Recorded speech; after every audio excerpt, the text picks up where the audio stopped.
free breakfast, upgrades, late check-in, early check-out. Early check-in, late check-out, I should say.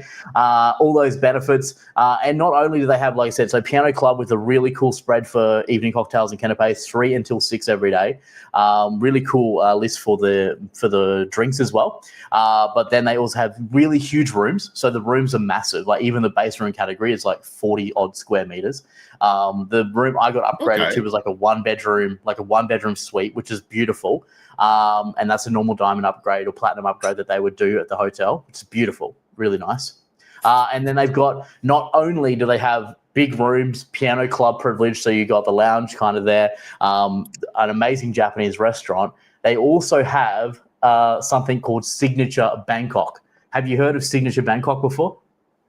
Signature Bangkok. Let me use our good friend, Mr. Google. Signature Bangkok.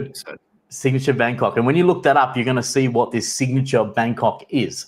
And it's actually something quite incredible. When you Google that, you'll be able to see kind of what it is. And I actually did a video dedicated to Signature Bangkok. It's their, essentially, you'd understand, it's their signature restaurant at the property, right? And it is, did you find it? Yeah. It is their 1 Michelin star restaurant. So that is so cool. And I assume that you had that experience yourself, the Signature Bangkok. Yeah. And there's a video out on it as well, so people can actually see the Signature Bangkok. And amazing, it's not like, I mean, I've never been. Have you ever been to a dinner? You might have. You've been all over the world. But have you ever been to a dinner where it started at 7 and you didn't leave there till like 10:30, but you're eating the whole time? I have done something like that. It was like 3.5 hours. But your mind tells you it's all about the experience, but not the quantity of food. And it was crazy, man. It was crazy. Like there was like so many, I think it was 8 or 9 courses, something like that, but they had surprises in there as well. And they had like a pre-course, which wasn't on the menu. And they had, the chef surprise. They had the most incredible butter. I've never tasted butter like this in my life. And I asked for more. And they said, oh no, you only get 1 lot because of how expensive it is. So you can imagine how good this butter is. It's from this very small French town in France. But yeah, the butter, amazing, guys. You should go to Signature Bangkok just for the butter. Okay. But there's so much more. It's so cool. So not only does the V Hotel have really cool in regards to for that. For the lounge, for the Japanese restaurant, for the piano club, the piano bar. Also, they have the Signature Bangkok, which is a 1 Michelin star restaurant. And what they told me is they're going for the 2nd Michelin star as well. So because the Michelin stars, from what I was told, is there's either 1, 2, or 3. There's only like 3 levels, and 1 being obviously the first one, and then you go for 2, and then you go 3. But this actual chef Cherry, he is actually, so it's a French restaurant, guys, so Chef Cherry is actually a former 2-star Michelin star chef. So they're very lucky to have him, and it's really cool. It's just like a show. You can even they got like an open kitchen where you can go and walk around and see them all preparing the food. And Andre, mate, I've never seen a restaurant where like the kitchen was quiet. Like no one's really talking. They're all softly spoken. No one's yelling. It's just such a beautiful environment. They only have maybe 10 to 15 tables. They only take a maximum of 20 people per night. So very cool exclusive experience. If you guys get a chance to enjoy it, you can go there. Accor Plus members do get a discount at the V Signature Bangkok as well. And yeah, they do a thing called Lee Bistronomy as well, which is like their all-day dining kind of menu as well, which is packed with so many things. But yeah, cool, really cool hotel. I enjoyed it. I enjoyed the big room. I found the room to be a little bit dull. The lighting wasn't amazing in the room. I don't know if these like a lot of hotels are going for that moody feel, yeah. But I found if you want to work and you want like this kind of spotlight like I've got now, it's a little bit dull in the rooms. But I mean, that's the only thing I could say was anything that turned me off. Everything else was incredible. It's an amazing property. Highly recommend the V Hotel, especially for the lounge offering. I thought it was great value for money. So highly recommend giving that a go. But we'll have to compare it to Sofitel Sukhumvit. We haven't been to Sofitel Sukhumvit. We got a few comments here as well. Next mission. It is our next mission. Tobias has said, your V Hotel video of the signature Bangkok was really solid. Looks really good. Thanks, mate. Appreciate that as well. So we've got a few comments there as well coming through. Diego, we did enjoy a lot of company at the 365 event, mate. And this is someone that you definitely know, that you met up with as well from Brazil, I believe. Yeah. He's in Pattaya. Big shout out to you, mate. Thanks for tuning in. Shout out to thanks Diego. for coming to the event. Yeah. The crazy part is this guy, right? This guy found me maybe, I think 2 or 3 weeks before the event. And he's messaged me, saying, I love your videos, Cam. Had some questions for me. He's like, I want to do what you're doing. I want to live in hotels, which he's now doing, which is super cool. And then, I pretty much, I think 2 or 3 messages. I said, hey, mate, we're having a party. Do you want to come? So brand new subscriber came, brought a friend as well. Super cool. We had a great time. Everyone that came, it was just an amazing event. Really, really cool, guys. Really cool. Wish everybody was there. Very cool. What else we got here? So if I may ask you, why did you pick that specific location at the Novotel, sorry, not Sofitel, Sukhumvit 20? Is there a particular reason?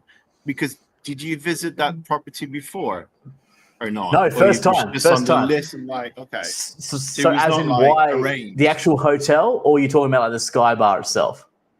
The actual property, the hotel. Yeah. No, the main reason was because obviously there was a lot of properties that wanted me to do the event at the 365, right? But the main reason was because David moved there. So David from the Grand McEwen in Da Nang, he had just started there 2 or 3 weeks before. I think he started around the 4th of August. Our event was on the 26th of August. So, I hadn't been to this property yet. So I kind of said to him a few months ago, I said, well, why don't we just do the event at your property? It can be night one. It can be the final night. It can be the 100th property we visit. And it's kind of been scheduled in for a while for that property to be the one. I'd never been there. I'd never met any of the team members until I walked in on the Sunday before the event. I stayed a few nights there, which is really cool. The team is absolutely amazing. I've seen comments about this property, but to be honest, Dave is going to turn everything around. It's going to be an amazing property. It already is an amazing property with the team. The team is incredible. Everything's only going to get better at that property. Like the front office manager, so cool. You can actually see me singing with him in the main video from the party, which is so cool. The hotel manager also lovely. The entire team is amazing at the Novotel Sukhumvit 20. I think you'd agree as well. You met so many of those people as well. Yeah. I mean, so cool. Everything was flowing very. It was almost perfect. Nothing is perfect. We're all aware of that, but that was very the weather, the damn weather.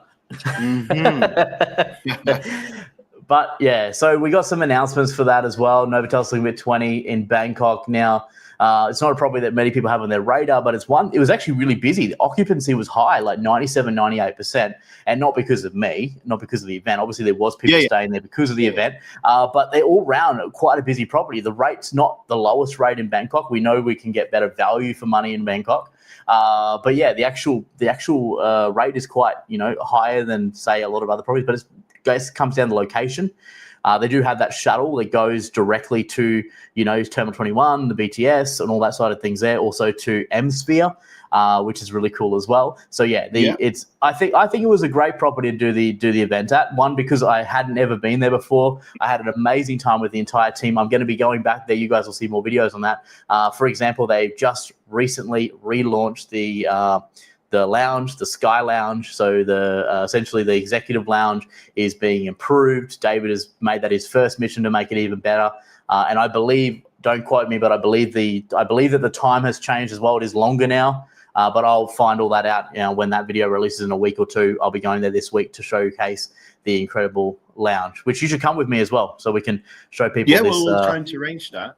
Yeah. And on what you just mentioned about the someone, let's say general manager for a hotel, is able to change things like they would like to. That's an amazing, let's call it power. It's an amazing power. So basically, David could have used all the feedback he's accumulated or gathered, and then make that one of the best Novotel in downtown Bangkok. That's amazing. So cool, man. And what I love about it, he's told me, he's gone, hey, what I actually did, he actually took, because everyone loves the lounge at the Grand Mercure in Da Nang. Like, everyone loves it. They rave about it, yeah? So what he did is he went to his chef and he said, hey, he gave his chef the menu from what he's got at Grand Mercure Da Nang. He says, here's the menu. I'm not going to give you anything else. Here's the menu. I'm not going to tell you what to do, but this is what we do. This is what we did in Da Nang. And then, I mean, you saw the spread we got for my event that night, right? In the lounge. Yeah, but it was that and the quality of it. That was how amazing was it? It was, like I said, 9.3, I said before. 9.3, you say? The options, the quality, the taste, everything was, I had, I'm not a big fan of desserts, but I had one of those brownies. They were amazing. Just mini pieces, but like mini, like canapé size. But it was, wow. And especially, what else did I have? I think a lot of people enjoyed the shrimp or the prawns in that sort of Thai style sauce. That was very good. And again, when we say the terminology, I think they're using now is canapés, right? But that was a bit more than canapés, because canapés would be like those mini bread with some toppings on it. But I was very impressed, to be honest. So and then where else have you been in Bangkok? Have you visited how many properties actually in Bangkok? Have you got a list of them that you've had the chance to visit? List. Okay, we'd have to think about it, wouldn't we, to see where I've been? Yeah. Okay, let's run through them, guys. So, well, firstly, let's do some comments, because when people are commenting, we've got lots of people viewing in from everywhere. We're streaming on Facebook. We're streaming on Facebook again. We're streaming on LinkedIn, YouTube, of course, Instagram. You're streaming on your Facebook, also your YouTube as well. So many places people are viewing in from. If you have any comments, if you have any questions, guys, I want you to put them in the chat. We will get to them. We're going to answer all your questions. At least I'm not going until all the questions are answered. Andre might have to leave, but I won't be. So we go through stuff. We got to go through. He has a wife. I don't. So I have a life. We have a wife and a life. So Raj has asked how many Accor points revenue use. I'm going to do another video on this, mate, in the future, which in regards to all that side of things, definitely to showcase all that side of things. That's quite complicated thing that I haven't looked at or worked out yet. So I'd have to go through that. But my budget was like $50 Aussie a night is what I budgeted for the entire event. What do we got here? What else we got here? Someone goes, good question, Raja. And thanks, guys, for tuning in from India as well. Good to see you guys here. I know you used to come from the Points and Miles show, podcast, live show, which you guys, I'll be on Tuesday evening as well. Durians last week was in Gary A, Jogja, and Swissotel Pick.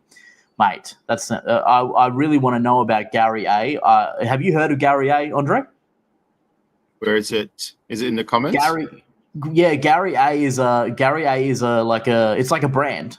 And they have, I don't know how many they have around the world, but you need to look this up. It's a very cool property. They've got I think a wellness kind of retreat resorty place in Jogjakarta, just outside of Jogjakarta, which is really cool. And Swissotel Pick, obviously an amazing property as well. So yeah, I want to go to a Gary A. It's under Banyan Tree Group, I believe. Yeah, so I believe is it like, okay, let me. So Gary A. I went to a few Angasan property, which is under Angsana, Angsana. Yeah. I went to one in Penang in Malaysia. That was quite nice. So cool. Also, I read one of the comments about from Tobias. So he mentioned that the best Novotel in Europe is the Novotel in Bucharest. Wow. Have you been there? Center. No, I've been to most of the countries, but not to Romania. But I don't know how new that property is, because I just went online and it looks like very similar to, I know the facade of the hotel looks very sort of like amazing. But then behind that, you have like a very new-ish glass building. Interesting. Mate, you know what I'm disappointed about? People always, I get a lot of comments around the Accor internet connection, right? You're at a Shangri-La, which is a luxury property, and we're having internet connective issues with your voice. You have now? Are you? Okay. Yeah. Are you connected to their Wi-Fi? Yeah, I am, but I can sort out the problem. So there you go, guys. You always are going off about Accor's internet infrastructure. I have to say, I've had many comments about this recently on Facebook. Now, the Wi-Fi I'm getting as a Diamond member, if you guys are Diamond, you actually get a faster connection even than Platinum members. So the actual hotels actually have a limitation. They allow so many megabytes per second for each level, every tier. Depends on the property. Some properties will allow, the same for everyone, but essentially once you're like a Diamond or Platinum, you're getting a higher speed. I've even had properties that tell me, for Diamond Limitless members, we actually leave it open. We don't actually limit it. So, a good example is that when I stayed in Novotel Sriracha. Limitless, unlimited, limitless. I didn't even pick up on that. Yeah, your internet is shocking at the moment. Don't know what's going on there. You cannot hear me, or it's just breaking? No, it's a bit better now. Yeah, it's a bit better now. But yeah, the limitless, internet. I had 450 megabytes a second, at Novotel Sriracha and Novotel Koh Si Chang. Following on from that was the second fastest area was in Movenpick Chiang Mai. Which is super cool. And people say, "Oh, you're next to the router." I'm not. I'm in the room. I'm not going close to the router. I'm not plugging into the internet connection unless I'm showing you guys that.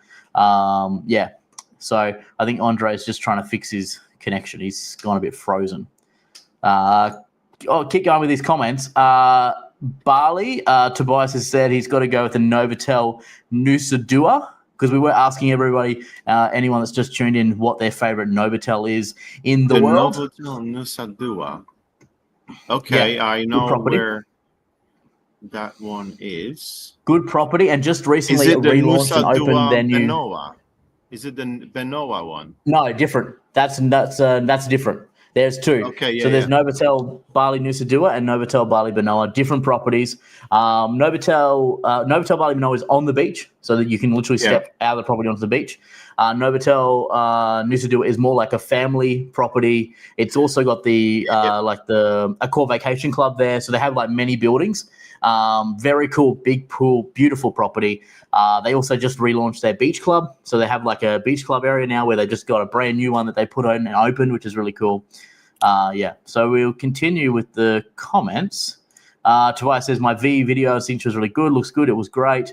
And Mark, thanks for tuning in, Mark. Thanks for your content. Love following your 365 journey.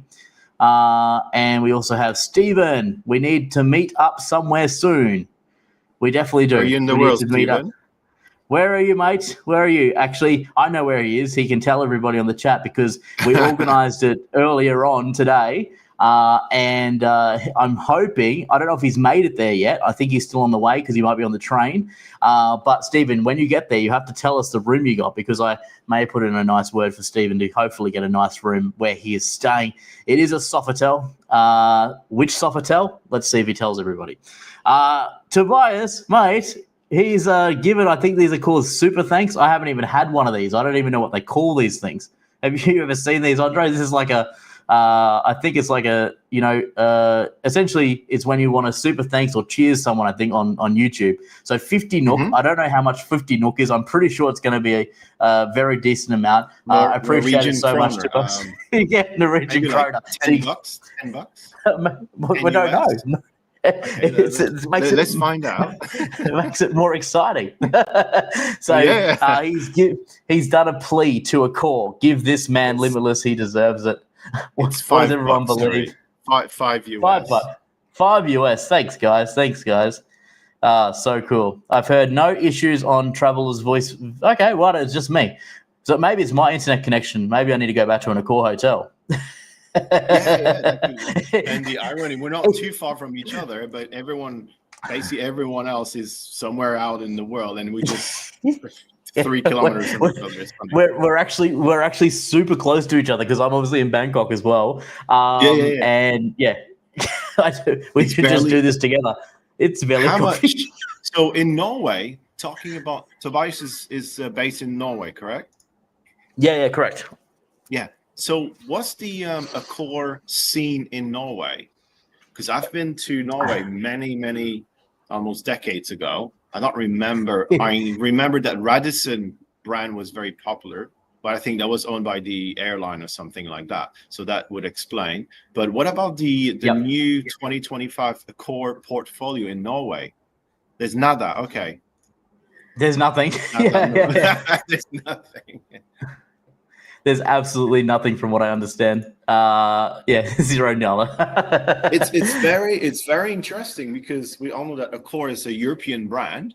And if you go, let's say, in France, Germany, Switzerland, it's quite common to have an Accor property. You know, sometimes they don't all have high-end properties, but let's say the Ibis Tile. Novotel is sort of like the baseline, I think, for Accor in Europe with Mercure. I was very curious about in Norway if it's, I think they have another brand called, and if we allow, I think it's called Choice, which is like the Comfort Inn, but they have like an upscale brand in Scandinavia, but they also have their own branding in Scandinavia. Strawberry, I think as well, Tobias was telling me, was the Strawberry properties or something were quite big there. I think he was saying there's only 3 or 4 actual like big hotel chains kind of in Norway and that area, which is interesting. Okay. So but no for saying that. Oh, there you go. Choice has changed to Strawberry. There you go.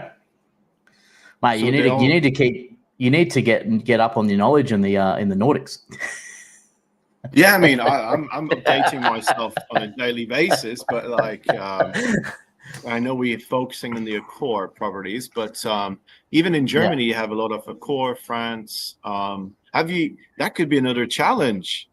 Doing some we're gonna need, guys. We're gonna need a lot of 50 nooks if I'm going to Germany and Europe. Durian's also asked, where would you recommend for a weekend in Bali? Novotel Ubud opening is delayed. Now I know Andre probably has many other options outside of Accor, but if we're talking within Accor properties, for you and the Mrs. Durian, I would think. It depends how much money you want to spend, but a lovely property is the Grand Seminyak. Which is going to change into the Hyde Hotel next year. The Grand Seminyak Boutique Hotel is a beautiful property. Definitely one I'd say is a very lovely property to take someone special. Obviously, of course, also the Pullman Bali Legion, my favorite property in Bali, on the beach there as well, just across the road from the beach. They have some beautiful rooms, and I can definitely get you a lovely room there. The team will definitely look after you, and a really nice breakfast. They have also every single day they have buffets. They have a really cool Sunday brunch as well. What about you? Have you done much of Bali, Andre? Do you have any recommendations for Accor properties? Accor properties. There's a HOMM, which is a bit remote, which is, we're talking about geographically, it's kind of like north of the Bali Island. I don't know if anyone heard of that property. It's HOMM. Yes, it's part of Banyan Tree Group, isn't it? Potentially. It's in the north. It's up near Ubud area way. Yeah, but there's another one. It's called a Banyan Tree 1. Yes, that is. If you have a budget, that would be the one. But that's over $1,000 a night. So Grand Seminyak is a fraction of that 1, price. Yeah, there's a lot of. I've been to Ubud myself, but obviously didn't manage to get to that home property. There's a Novotel Bali Ubud Resort. Is that going to be a new one? Not open yet. Yeah, not open yet. So he was just saying that it's been delayed. So it was meant to open this month, meant to be open right now. So do you have any information on that, mate, on when that's going to open? If not, I will definitely find out when it's going to open or what the delays are. And I heard the Peppers brand is quite good. Peppers is beautiful as well, but no points earning there still because of the little negotiations between the owners of those units. So no points can be earned or burnt at that property. But very beautiful property. The other one that I'd suggest as well is going to be the Nusa Dua Beach Hotel, the Handwritten Collection. Booking the second room category. I think it's called a premier room or premium room. Book that category. You can watch my video on it, and then you'll get upgraded to one of the Palace Club rooms. Tobias did exactly this when he came over. An incredible club lounge that they actually have an executive lounge and also this Palace Club lounge, which is beautiful. So I'd highly recommend that property as well. And it's a lot, again, a fraction of the price of Sofitel as well. So Reggie, what is that that sort of lounge?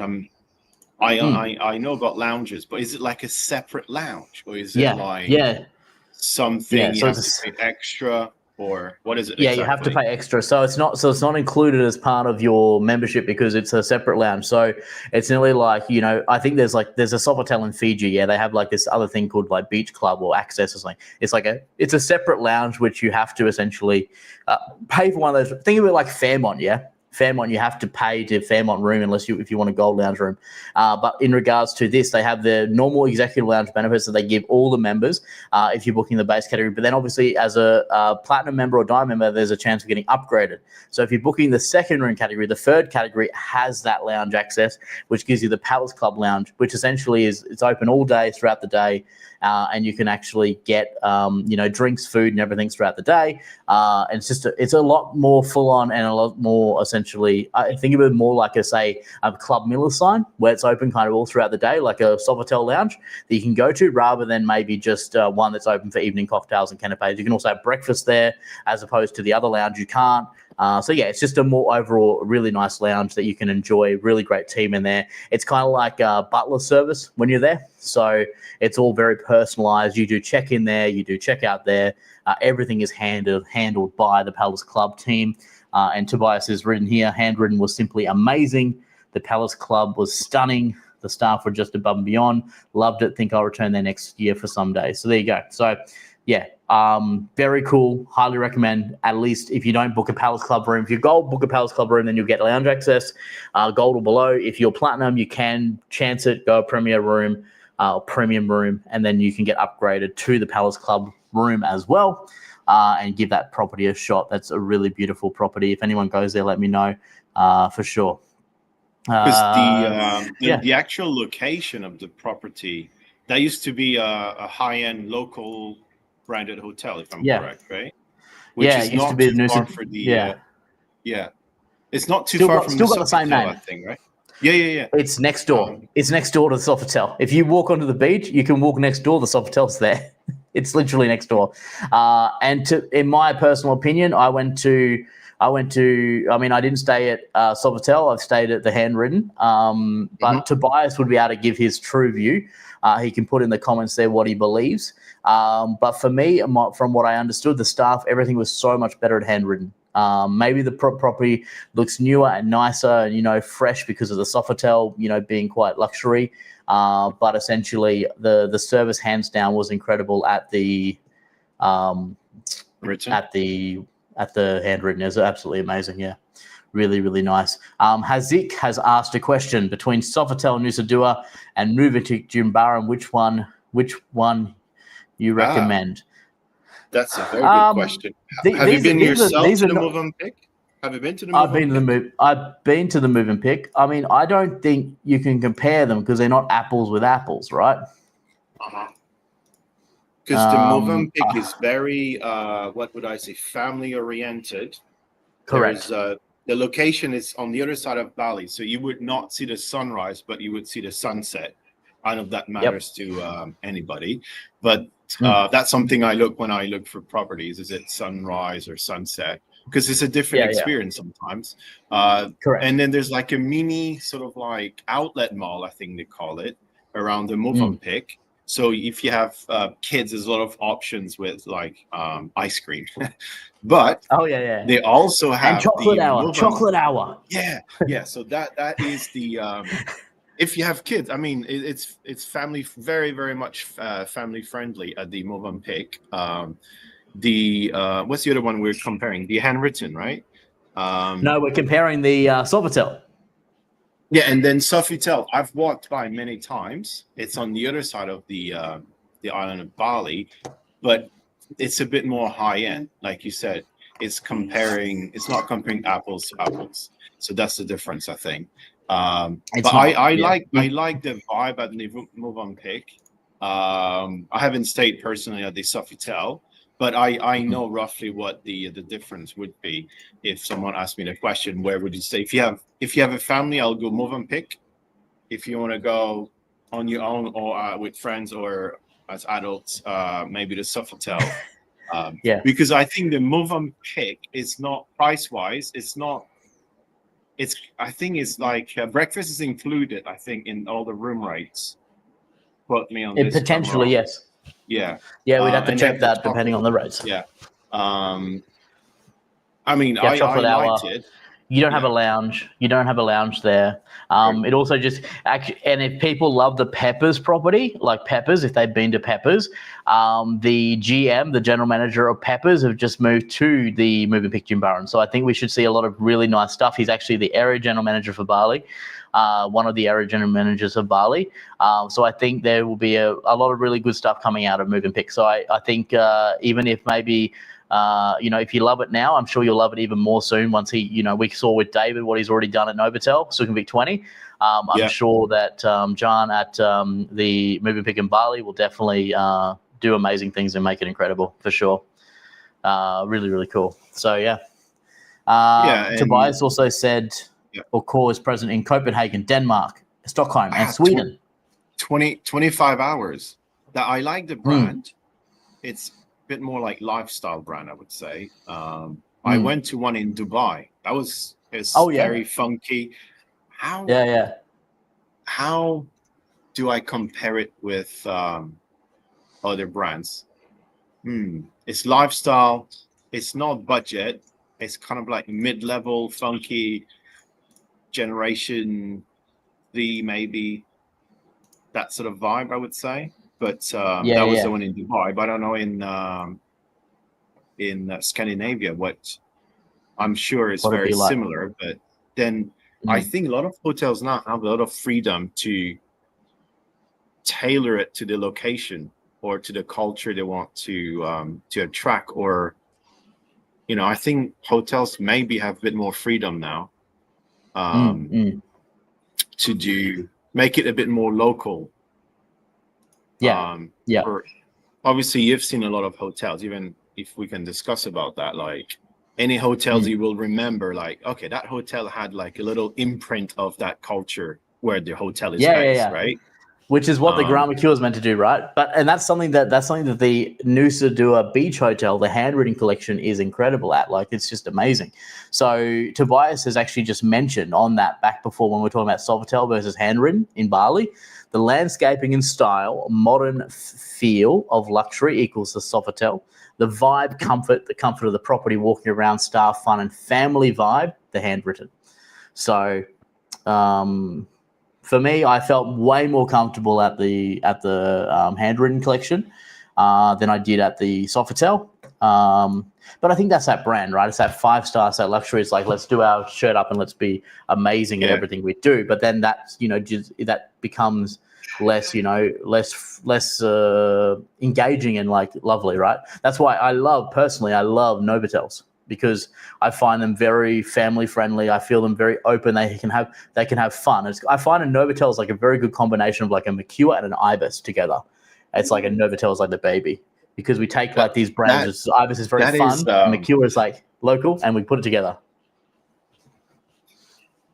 Would probably agree with that as well, because I think Novotel is kind of like the reference flagship / identity of Accor from the beginning. It is the identity of Accor. It's the first Accor property in the world was Novotel, and the crazy part is as well is that here in Bangkok, where we are right now, guys, we have two incredible things. Number one, we have the first Accor hotel in Thailand here in Bangkok is the Novotel Siam Square. The first ever Accor property is right here, right? That's number one thing. The second one is the Novotel Rinpei Resort in Rayong is the first ever in the world Novotel resort. Very cool again, right? Is that the one with the Is that the one with the convention center in Rayong, right? No, it does have one, but it doesn't. You're thinking the Mercure Rayon Lomtele, the new one. Okay. Yeah, so that's a really nice convention conference center. But they do have at the Novotel Rayon Rinpei, they have that as well. But we have we have the first resort, Novotel Resort. But number 3, this is really cool. And I only learned this a few weeks ago when I was in Jakarta, because the guy I interviewed, the hotel manager, used to work here in Bangkok. Did you know that the Pullman Hotel G here in Bangkok was the very first Pullman in the world? I think I've heard something. I cannot believe that. How come Accor launched their flagship product, their flagship hotel, for their French brand company in Thailand and not in France? Wouldn't you think, the Pullman Eiffel Tower would be maybe their flagship property, but it's not. I'm sure it is a flagship property in France, but the first one was built here in Thailand. It's crazy. I think the Pullman Bangkok King Power was the first Pullman hotel, because King Power, not Hotel G, King Power. Yeah, the Hotel Power, Bangkok King Power. Yeah, King Power. It's crazy. What an incredible thing that is. We need to go there. Been there. Maybe I've been to the other one, the Pullman G in Bangkok, but that one is a bit oldish, so maybe it was that one, but no, it's the other one. It's the it's the other one, yeah. And even the other day, I went for lunch at Novotel Siam Square. They have a really cool lunch. They do a dim sum Chinese buffet. We should go on one day. It's actually quite affordable. It's quite a good price, and you get 50% discount. So it works out to 500 baht or something, 400 baht. It's a pretty good deal. It's all you can eat. It's a really nice spread. They even do the roast pork and the duck and everything. But that property, being the oldest property, is actually incredible. It the actual look of it, the lobby, you walk in the lobby, it's grand, it's amazing. It's it's definitely been through some renovations, because there's no way that property opened like that. With how old it is, and the location, man. This is why that would have to be one of the most expensive Novotels in Thailand. In all of Thailand, I don't think there'd be a more expensive one. Is it not price-wise? Price-wise, it probably is. It probably is the most expensive in Thailand. I would think it would have to be, because it's never come up. I'm one of these people, when I search for hotels, I always search lowest to highest, and I never make it past halfway. Right, so I never see that property, but I've been there for lunch. I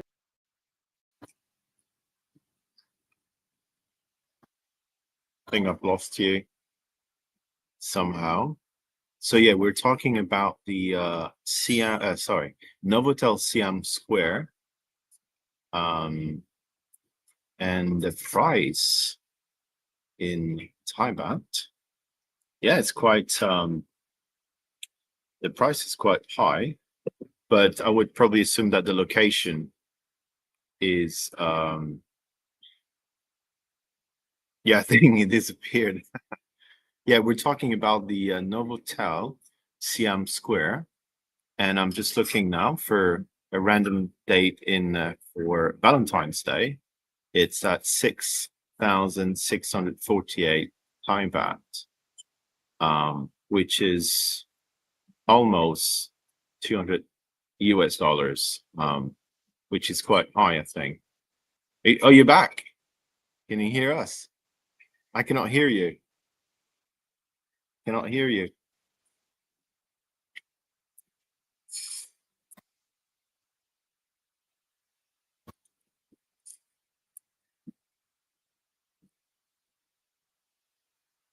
Doing your thing. Can you hear me now? Hello. Welcome back, guys. Much better. Welcome back.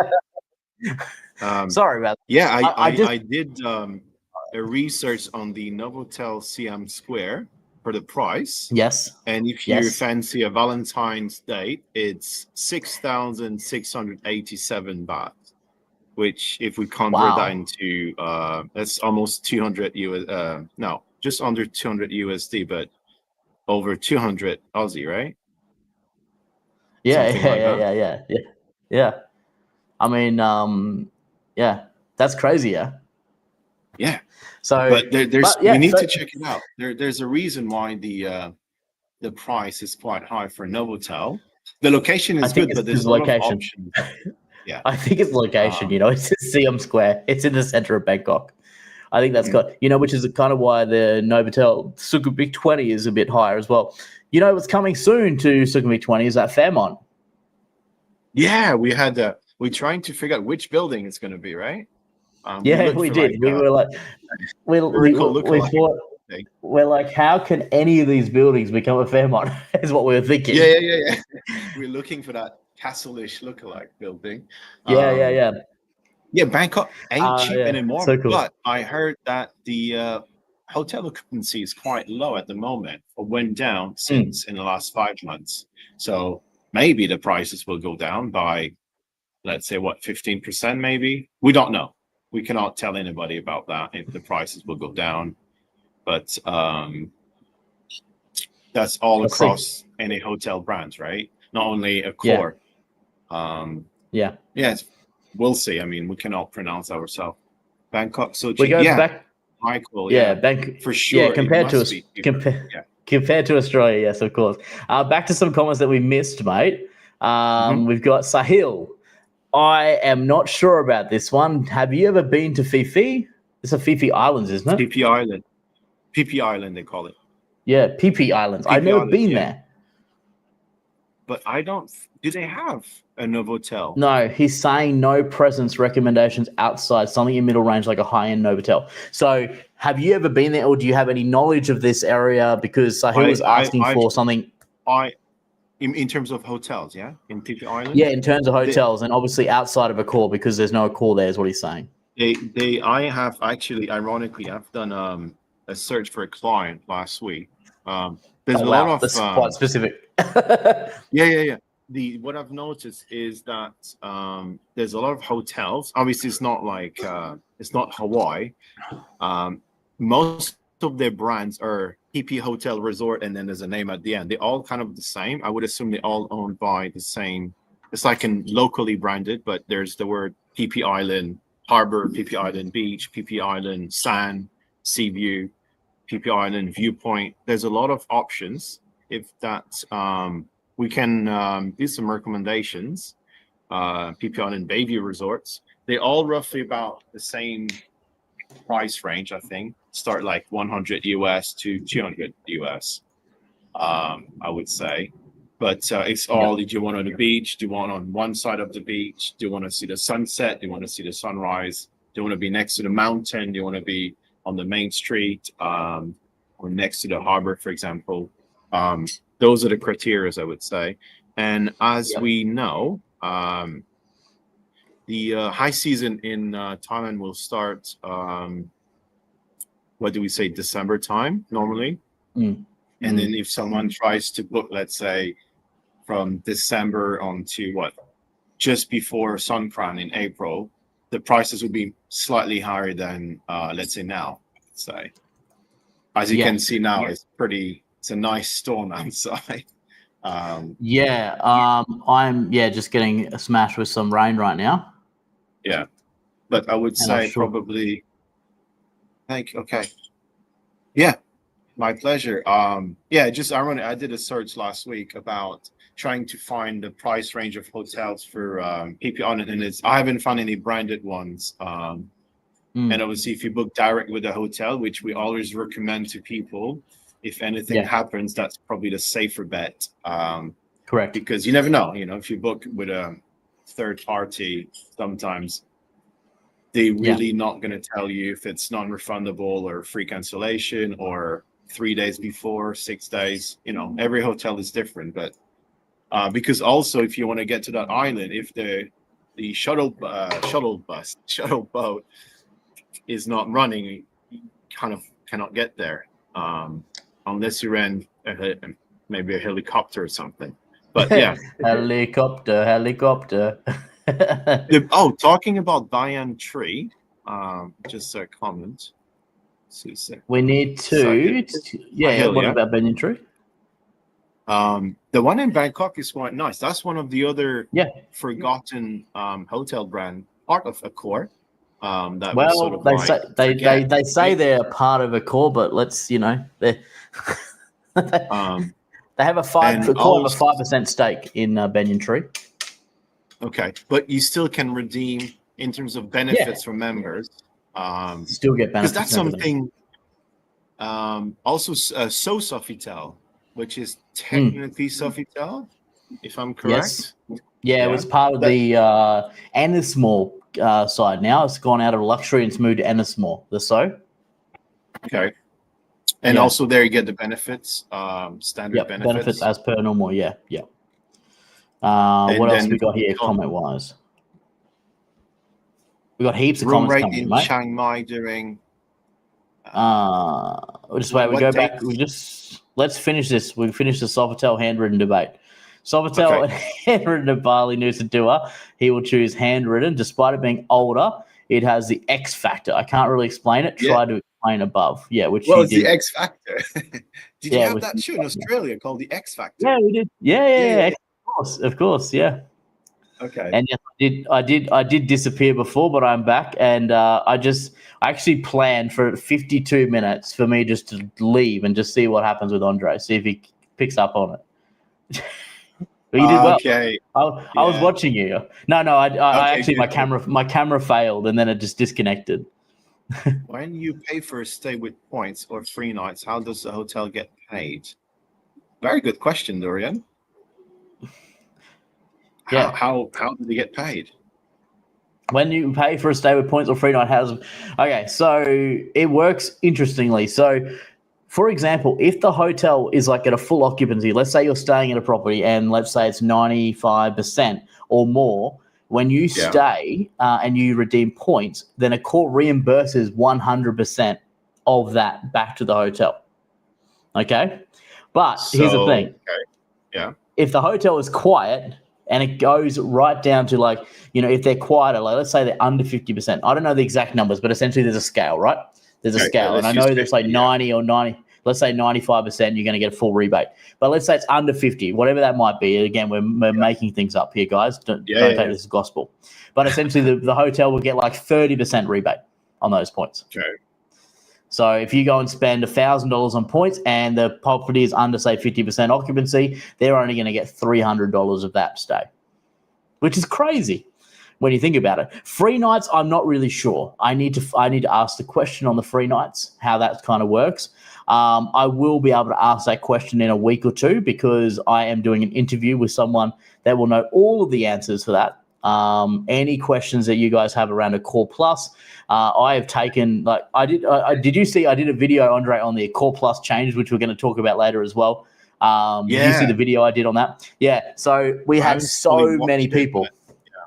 So many people going crazy. I think I ended up taking 120 odd, unique comments from that, putting it into a document, extracting, all the information out of it to see what people liked and what people didn't about the changes, and what people want to change. So I kind of did a lot of research around that, which is really cool. And then I'm going to feed that back to Accor Plus. So if anyone does have any questions and that type of thing, then definitely let me know because I'll be talking to the right people about it and we'll be doing an interview with someone from Accor Plus in the future in a couple of weeks' time. So, but yeah, it's actually crazy. We should go through some of that data actually at some point because it was absolutely insane, the amount of I'll give you an example. So there was over 150 comments that people talked about Accor Plus, in regards to the changes of the program. There was around 40% of the comments were complaining about the dining discount changes. So reducing it from 50% to 30%. So why, Rich, you think that would be kind of like a red flag or I'm hesitant now to buy it or not for next year? I don't know. There's all these people that are going on about, it's not worth it anymore. Anyway, let's talk about Accor Plus in a sec. Let's finish off this and then we'll actually dig into Accor Plus because I think it's a very important topic that everyone wants to talk about and know about. Let's finish on these topics first because otherwise we're going to lose them all because we have many comments coming in. And then guys, we want you to ask you questions about Accor Plus after this, okay? So we have, Jurian said that Bangkok ain't cheap anymore. Really, I think the biggest thing that is affecting this is the dollar. So I don't know about in Canada, I don't know about the US, the euro, but definitely the Australian to Thai baht rate is at all-time lows. Like I remember when I came to Thailand, I was sitting at around say for 100 baht was around $4. Yeah. Now we're looking at like $4.80. So, it's kind of jumped by 25% in the last 12 months, which is crazy. Like when you think of the economics there, the cost of living here has gone up like 25%. And you know what? Right now, if as an Australian, I'd be much better, say, spending more time in Bali or Indonesia, because right now the dollar for Indonesia versus the Australian dollar is very good. They're nearly looking at for every 100,000, you're getting nearly like $11 now worth of value in Australia. For every $10, you're getting about 110,000 in Indonesia, which is great. So it's like about 10% more than where it kind of was sitting, 6-12 months ago, which is really cool. Hazik, thank you, Reggie and the Travelogist, for sharing. I'm going to Bali next year, February 2026, and try to use the new free stay Accor Plus. It more benefits to use it on Sofitel Nusa Dua, or if there are any other properties worth it to use a free night. It's a great question, mate. Thanks for the question.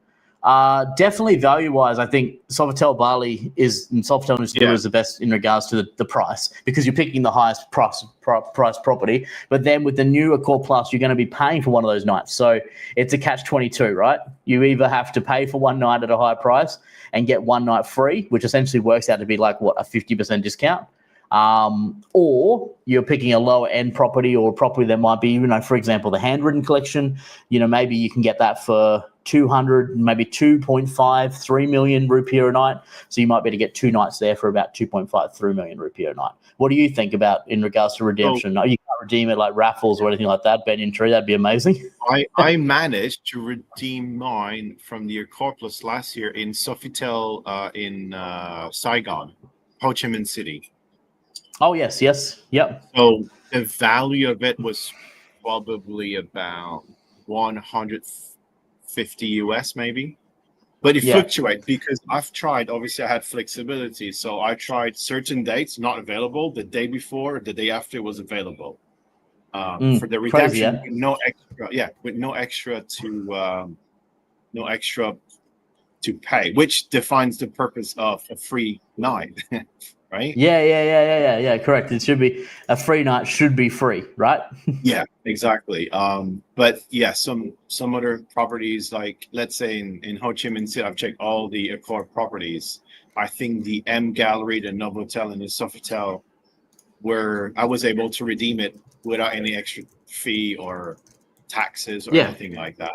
I think up until when the program changes the end of this month, I don't know if there is any value or if there is still availability, but I would definitely recommend, I think the best value for money and the best redemption in Asia specifically would be the Sofitel Legend in Hanoi. The Metropole is definitely one that people use their free night for all the time. And that is definitely a property that everyone loves and raves about. I haven't been there. I don't know. Have you been to Sofitel Legend? I went for a quick tour. I haven't stayed there, but I went for a quick tour. That one as well was available, but I think it was not fitting in my schedule. That's why. But I went to see just to see, which is obviously a very historical property in Hanoi. I would probably say the top property in Hanoi. But saying that, talking about Hanoi, I went to see there's a Grand Mercure, a brand new one that opened last year. That was quite interesting. Not a big property, but I think their aim was to make it like very basic business hotel, but a few blocks on the same street, you had a Movenpick in Hanoi that had been refurbished maybe a few months ago. That was very impressive. And they tried to make it sound like in Miami. It was weird. They had like open, full kind of like Miami vibe. Nice lounge as well at the Movenpick in Hanoi. That was very impressive. But if we go back to the Sofitel Legend, That is, Yes. if you use the word legend, it is a legend hotel. It's one of not many legends. Yeah, I went to one recently in China, Sofitel Legend in China. Yes. We should talk about your China trip soon. Not yet. Not until after Accor Plus. But Sofitel, how was the Sofitel? Did you stay at Sofitel Legend in China? Yeah. I stayed in Xi'an, Xian. Okay. Tell us about it. Yeah, we'll have to talk about that. Yeah, for sure. Do you want to talk now or Accor Plus.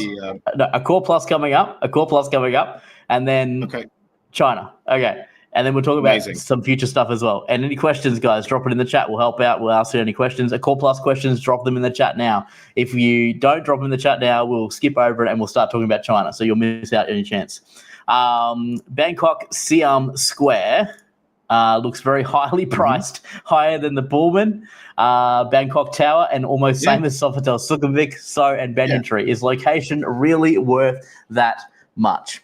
Doubt it beats the Banyan Tree. What's your thoughts on this, mate?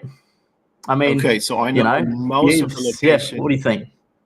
Most of the locations of those ones. I mean, Sofitel to the Novotel is 4 BTS stops. It's not that far. It's kind of the same area, but different area, if you know what I mean. Yeah. So then again, we need to see why is it so. We need to inquire on this. Let's figure out a time, and we're going to go there and ask them why. Why is it because of the high occupancy? Is it because of they can't charge that? I don't know. Like we need to figure out. That's a good question, and we need an answer, I think. And the Sofitel is just next to a big park. That's a nice location. Banyan Tree is just a few streets from the same area as in Saton, I think. Because I think the rooftop in Banyan Tree, I say Banyan Tree, it's Banyan Tree. Banyan Tree. Banyan. And there's a rooftop, it's called Vertigo. I don't know if you heard of that one. It's Vertigo, very famous. I've been there. It's so cool up there, yeah. Yeah, and you can use the benefits so there high. as well, I think, right? Well, you are able to use the 50% until they change the program, right? So that could be another visit before October. So that could be interesting to have. Like, we might need to create something like a whole Bangkok portfolio and on the spreadsheet and just give it to people to see, so then they can make their own assumptions or decision about which one is the best one, price range. That could be very interesting. We need to go back to our just digressing from that, we need to go back to at some point we need to schedule in our ALL Accor Insights, our podcast that we were going to start, that we kind of did a couple episodes of, and then we completely forgot, and I think life got in the way, and 365 kind of was getting a bit crazy for me. But I think maybe that's something we can incorporate, and every week or every show we can do a different city and we can talk about that. I think that'd be a really cool thing if we can say, okay, today we're going to talk about Bangkok, and then next week we're going to talk about Bali, and then we're going to talk about Da Nang or Vietnam. And I think that'd be a really cool thing, because then when people can watch back on these videos, it's really like, I really love people loving the video like I did on like the best of Surabaya, right? Which kind of explains, different categories, what people love. I think we could definitely do this. We could say, so for example, let's start with this, right? I've been to many properties here in Bangkok. Like, what would be for me the best executive lounge or the best value for money? If I look at, say, the best value for money, there's nothing that beats the Grand Mercure Atrium for bang for your buck. For how much you pay for what you get, there's nothing better than that property. If I was to say, in regards to Ibis, what's a really cool Ibis property? The Ibis Styles Prakanong is an amazing property, rooftop bar, restaurant up there as well. Really cool, nice property, good price, good location. So I think these are things that we can probably talk about, in the future on this stuff. Sure. And if anyone has any comments on that, you can put it in the comments down below as well. Julian's also asked, have you seen the room rates in Chiang Mai during the Loy Krathong? I'm probably saying that wrong. Wild, he says. I haven't, mate. I haven't looked at the room rates in Chiang Mai recently. I was actually going to do a trip to Chiang Mai again soon. I really want to go to the veranda, the M Gallery that's just outside of Chiang Mai. didn't go there during my 365. I really want to go to that property. It looks amazing. It's part of the veranda. They've also got one down near Pattaya, which I have been to, an amazing property. So I think it'd be cool to see those properties there. I've heard many good things about the veranda in Chiang Mai, so I really want to go and check that out for sure. Have you been to Chiang Mai? No, that's my next destination in a few weeks, actually. Oh, right. Let's make see it happen. each other there. We don't know. And we're going to go to that M Gallery. Yeah, we can make that happen. Let's make that happen. That would be interesting.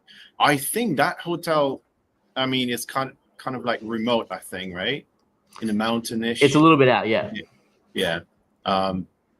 That indicates the higher price range, I think, for that property. No, I think you can get it for a good price, but yes, it is the highest property priced in Chiang Mai, but Chiang Mai is pretty affordable lots of the time. Yeah. So that's a maybe great, because I was checking for like December, Christmas, or something like that. Yeah, that could be the reason. Well, we'll have to check, make sure we're not going during the Lokkathong, because apparently the prices are going to be insane. When is that? Yeah, I don't know. We'll have to do some research of that afterwards to see what. Yeah, it's called Lokkathong. So now we've gone through the comments. We're now on to Accor Plus comments. Here we go. Okay, so Accor Plus change from October for me in Europe, going back to Asia next year after the announcements. Degradation of Accor Voyager actually makes it more desirable for me, so I'm positive, but have no comparison. So did you see Accor maybe yesterday or the day before? An email went out and they've relaunching the whole Accor Plus thing. They're now calling everything Accor with the plus sign. And then they're calling like Accor Plus Explorer, which is the Asia one, Accor Plus Voyager, which is the European one, Accor Plus Signature, which is our signature program, Accor Plus China, which is our all China program. So and Accor Plus Ibis, which is the Ibis program. So they're really using Accor and the plus, and they're rebranding all the programs to fit under this Accor Plus branding. So definitely now, from what I heard a few different things. Anyone in like Australia, New Zealand, anyone like in this region, if they have Accor Plus, say Voyager, which is a European version, apparently as of the 1st of October, they'll be changed to Accor Plus, Explorer, or essentially the Asian one. But yeah, it doesn't make sense now to sign up to Voyager. Like you get 20 free nights with that, 30 nights on Accor Plus Explorer. The difference is, the less discounts on Voyager, and it's only an extra, I think, 20 or 30 euros difference in regards to the price to get Accor Plus Explorer. So have you heard much about Voyager? Have you seen any of these changes? It's only happened like recently, as of 2 days ago. The Voyager, that was the two options you had in Europe, I think. There was one for the Ibis, right? Yeah, and they got the Ibis one and the Voyager. Yeah. Which is like luxury Voyager, brands. So like anything Novotel or higher? No, it was like for Soft Hotels, M Galleries, which would all come under the essentially Accor preferred program anyway, which we can get better deals with that way for sure.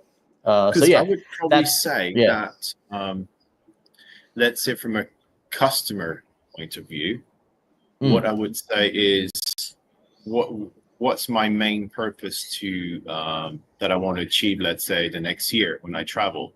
Because we all know that the hotel programs, they normally reset it on the 1st of January, correct? But with the Accor Plus, kind of like if you have, let's say, your long-term travel schedule or hotel stay schedule, you kind of like need to calculate and make some calculation that, okay, so I can live in Europe or anywhere in the world, but buy the Explorer, correct? Yeah, correct. So it's available for anybody. So directly when you sign up, you have 30 nights. Okay. 30 nights for Explorer, 20 for Voyager. Yeah. Okay. Could you combine them together? Can you buy both? No, you can't. And I've seen some people like getting cranky because they're like, I want both, and they're like, no, you can't have this, and they're getting, like you can only have one or the other. But and we also don't know. Like in the terms and conditions, they also say that all China cannot be linked within this new change. So, for example, guys, if you're now sitting at, let's say, 30 nights and you want another 30 nights to get platinum status, before the end of this month, there's a very good chance that after this month, the all China program won't work for other memberships. If you hold the essentially Voyager, if you hold Accor Plus Explorer, they may not work anymore. So if you want to take advantage of an additional up to 30 nights, you can buy the All China program, which will allow you to essentially get platinum status instantly with the 30 nights plus the 30 nights from All China. So, but I don't know. Let's see what happens. I don't know if Accor's IT system is smart enough to not allow it or not work, because I know many people right now that hold Signature, All China, and Accor Plus. So yeah. So let's just see what happens. Because then I was thinking in a from the theory of it, I sign up for the Accor Plus Explorer, I get 30 nights. So my kind of aim is to get to 60 nights, right? To be able to use are we allowed to call them real benefits of a loyalty program, which is the status that will give you the breakfast and the lounge access if there's a lounge. Correct. Right. So technically I need to find a way to stay 30 nights before the 31st of December of that same year, right? To achieve platinum status for the following year. Okay. Correct. So we might need to figure out we could discuss that eventually in the next few weeks. Like there might be some people that just want the easiest route to get to platinum, because that's when travel becomes interesting, right? But then again, if you're based in travel Europe, becomes fun. Yeah, but if you're based in Europe, what are your options to buy the what's the name of it? Accor Plus in Europe. Yeah, what's you can the name of that one? Voyager. Yeah, I believe Voyager, you can now buy. I believe you can now buy all the programs. So, I believe, if you're in, from what I understand, a lot of people that have Voyager right now are going to go and buy Accor Plus. Okay. So that's what I understand. So Tobias says, as far as read the TNC, stay as is. You cannot link Voyager and Explorer, but we'll see. It also says you can't link China, but that also says that now, and you can currently do it. Eddie also says that they hope that they don't mess with the Accor Plus program's compatibility with Signature. Yeah, so that is also something that when I saw that come out yesterday, that announcement, I did think to myself, they're now grouping the Accor Plus Explorer, Voyager, Ibis and Signature together as one. And that worries me that maybe they, and they're calling the Signature the Brazil program, the Voyager, the Ibis and Voyager, the European program, and then the Accor Plus, the Asia Pacific program. So, that is a little bit scary that they might mess with that as well. But I'll try and find out more information with that when I talk to this influential person in a couple of weeks. So, yeah, any questions that people have. I'm sure they would have had a meeting already. Yeah, they would know that stuff already. Of course. New free night is basically half price. Yeah. But apparently it will be easier to pick your stay as it's any 2 nights with the most expensive free, which is correct. I've actually got an email about this. Let me find that while you discuss what your thoughts are on this. So obviously I'm aware of most of the other programs available, apart from the Accor Plus program, which nowadays there's 3 brands that have similar programs with, let's say, for example, with the dining benefits. If you're talking about Marriott, Hilton, and the IHG, okay, which is Intercontinental. For example, even if you're the lowest tier for IHG program, you get 20% discount on F&B, right? Anywhere. And that's not only geographically attached to where you are, it could be anywhere. But and then, for example, if you have top status with Hilton in Asia, you can get 25% on the F&B. And then so of course still smashing it out of the park, really. But then, for example, Marriott, they have something called Club Marriott, which you would get 30% on the, which is very much similar to, I would say not aligned, but parallel to the Accor Plus. So that could be the reason why Accor Plus has sort of diminished their amazing benefits on the F&B to just be. It had to end at some point, right? Yeah. because 50%, that was very appealing for anybody, just for depending on your lifestyle, but our lifestyle, I think it was very good. Which then again, you could go to any hotels where you live and just use the benefits and not even staying at the hotel. Because I don't know, like maybe people are afraid to go to hotels because they think it's expensive if you're not staying, because if you're staying, you have to be there for a reason. But leisurely incorporating, let's say, dining into your lifestyle, hotel dining into your lifestyle, I'm not sure, but maybe the 50% was the indicator, like you should try it, right? But now 30%, it's still good for any sort of hotel dining, but I don't know if that's going to affect the amount of members. Is it going to affect the amount of people going to hotel just for the dining, but not staying there? It'll be interesting to see what happens. Yeah. So I got an update. I got an email from someone at Accor Plus from my video that I did. So obviously did the video on Accor Plus with the changes for everybody out there, and I actually got an email directly from someone at Accor Plus that just wanted to clarify some of the points of the new program. So this will be some clarification for everybody out there. If you want more information, obviously I'd love you to reach out to me, let me know, because I will be able to ask this person some questions, and I essentially will do a video on that in a couple of weeks with all the kind of answers and all the questions that you guys have.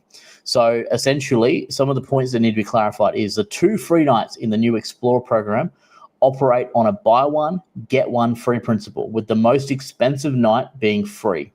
Also, there will no longer be allocations, which means much greater availability overall. So there you go. So just coming back to what I was saying, for example, there's a paid program for the Intercontinental program, which gives you the platinum status of their program. But when you platinum with IG, you don't get the benefits you would get with platinum with Accor in Asia, for example. Yeah. So they had something like that. You pay for the program, and then you get buy one weekend night. So then again, they had some slight restriction. And then it became to the point that it's very difficult to book anything at the weekend. So the whole purpose of, but it was buy one, get one free. It's not a free night. We just discussed before. Like we can't. I don't know if they are talking to each other, or it's the same kind of people are, creating those kind of like loyalty or paid programs, because that's kind of parallel to the loyalty programs as well. That gives you status, but we shall see, I guess. And we cannot predict the future in terms of are they going to bring it back to 50%. They can, right? They can, but we can't predict the future, but we can influence the future. So something that I'm happy to help do is influence the future. And that's what I'm here for, to help everybody, for anything you guys need. I am your voice in the Accor community. So if you need help, if you need something raised, then just come to me. I'm happy to, be the person to take it to where it needs to go. Continuing on with these changes, the conditions of the Stay Plus night will follow the conditions of the paid night. So this rule remains unchanged going forward. The new Stay Plus free night can now be used in conjunction or combination with red hot rooms, which are prepaid rates, something that wasn't allowed before. So if there's a red hot room rate, you can actually utilize these rates with the Accor Plus Explorer with the free night. Also, please note there will be no extra discounts on all Accor promotions. So did you see that they increased the Accor Plus discount from 10% Asia Pacific to 15% worldwide? On the rate, correct? Yep, on the rate.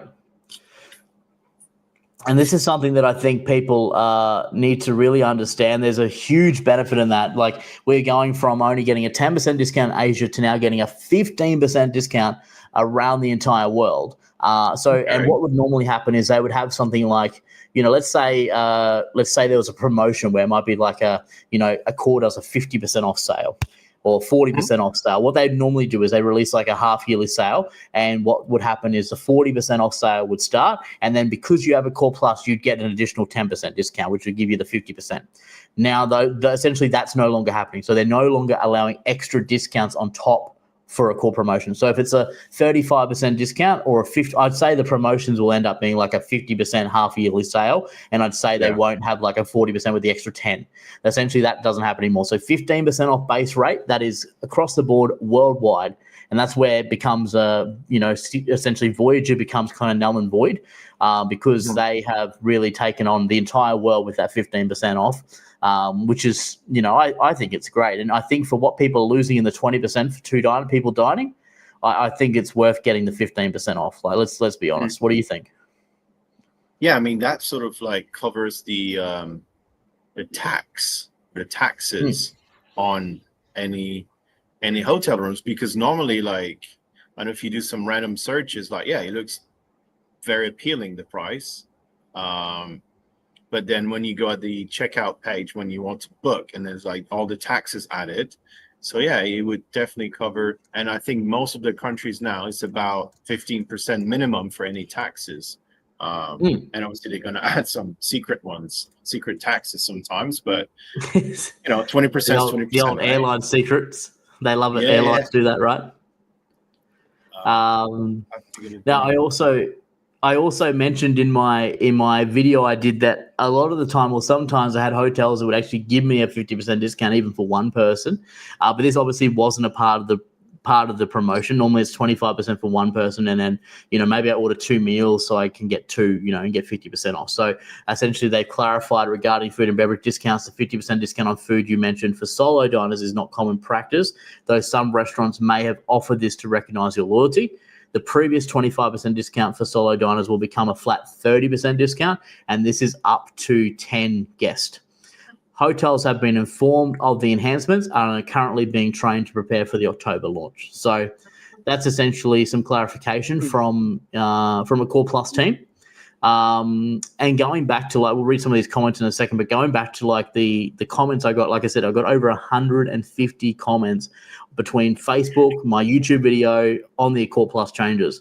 And 40% of the comments were around the dining discount changes. 25% were around the platinum diamond, like, status recognition. 15% were confused about renewals and transitions.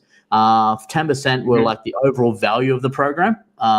And then there was like special cases around 10%. So essentially the top members that were concerned, they were concerned about the dining discounts, which was the 50% to the 30%. That was essentially the biggest thing, right? It was seen as the biggest downgrade in the Explorer program. Couples and families especially are upset. Some recognition of the new 15% drink perk, but not enough to offset it. So, because now you get 15% off drinks throughout whole of Asia Pacific, not just Asia. So that means that in Australia, New Zealand, you'll now, as of the 1st of October, be entitled to 15% discount off drinks. And some of the quotes from Facebook and YouTube feels like a huge downgrade, especially on the dining discounts. We love 50% off for 2. Now it's just 30% unless you're dining with 10. 15% off drinks is nice, but doesn't offset losing the 50%. So that was the first thing. What do you think about the dining discount? Do you think it's, like you said before, there's so many other programs, right? Yeah. They're doing this. But then again, who they're trying to target? Are we talking about the diamond members, platinum members, or just like anybody? Because let's say if I'm just a silver member, what would I look for? Yes, obviously the 50% is kind of like very appealing. But then if I want to, what would be the most important thing? I would probably say it's the room rate. Okay, still an extra 5%? Like, I'm sure they have nice spreadsheets to explain their decisions behind it, of reducing it to 50%, from 50 to 30%. Because from my knowledge, I didn't know any other programs like that. That was very good. But then again, are they counting? Oh, all the people that had that 50%, they have back of their mind, we're going to go to that same property because we had 50. Then they go there, they have, oh, surprise, they don't remember it's only 30%. Or have they got some data that says, oh, our people are coming not only for the 50%, they also come to stay at our hotel, but then they have status, so technically they have access to the lounge. So that sort of brings down the cost of the overall stay, despite the fact, you're getting me in here. I mean, I don't know. I hope everyone can hear you, because I cannot hear you at all. I can see you talking. I can hear you talking, but but it is like it's like you're like a robot to me. So I just let you go there. Thank you very much. No one complained about it, so I'm guessing that everybody can hear you. Okay. But I can't understand anything you're saying right now. Let every combination from saying, I mentioned something about, I'm sure there's some data somewhere that, it has been proven that people are not only coming to our properties to eat and for the 50%. I don't know. And have they got data from Europe or other parts of outside Asia, for example, that obviously you don't get a 50%, right? But then people are still going to their properties all around the world. So that could be the reason. Can you hear me now? Oh, yeah, I got you now. Oh, okay. Can you hear me still? Yeah. I don't know. There's a reason. It's the craziest thing. I know why now. It's my AirPod, right? It's so weird. It was like breaking up completely, and then for some weird reason, I've just changed you to like my MacBook speaker, but for some reason, it's saying that you're playing now my MacBook speaker, but you're still playing in my ear, and now I can hear you perfectly. Okay. So I will. So start for a third time. What I was saying is, as we all know, the 50% on dining was not available outside Asia, correct? Or Asia Pacific. Yeah. So I'm sure, let's say Accor they have properties all around the world. And what was the maximum discount someone would have got anywhere else outside Asia on dining? 30%? Oh yeah, that's if you're talking about like worldwide. Yeah. I mean, I think I got 30%, in Dubai because I was diamond. That was the only reason. Okay. So let's say if I had a program, so do we know the details now? Let's say, assuming I'm buying the Explore, the new program, I have 30% only in Asia Pacific or anywhere else in the world also.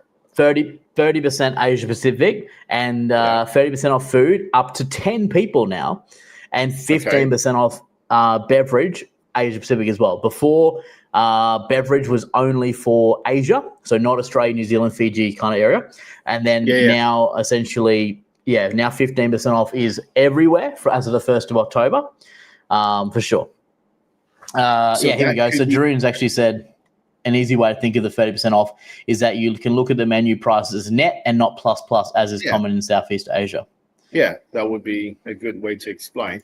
So now I'm thinking like, if I go to any Accor properties outside Asia Pacific, am I better off now if I bought the Explorer or the Voyager in Europe? Well, yeah, you're getting 15% off worldwide. So like, for example, like that's your route. I mean, unless you're going crazy and you are dining with 10 people, which is going to be more beneficial.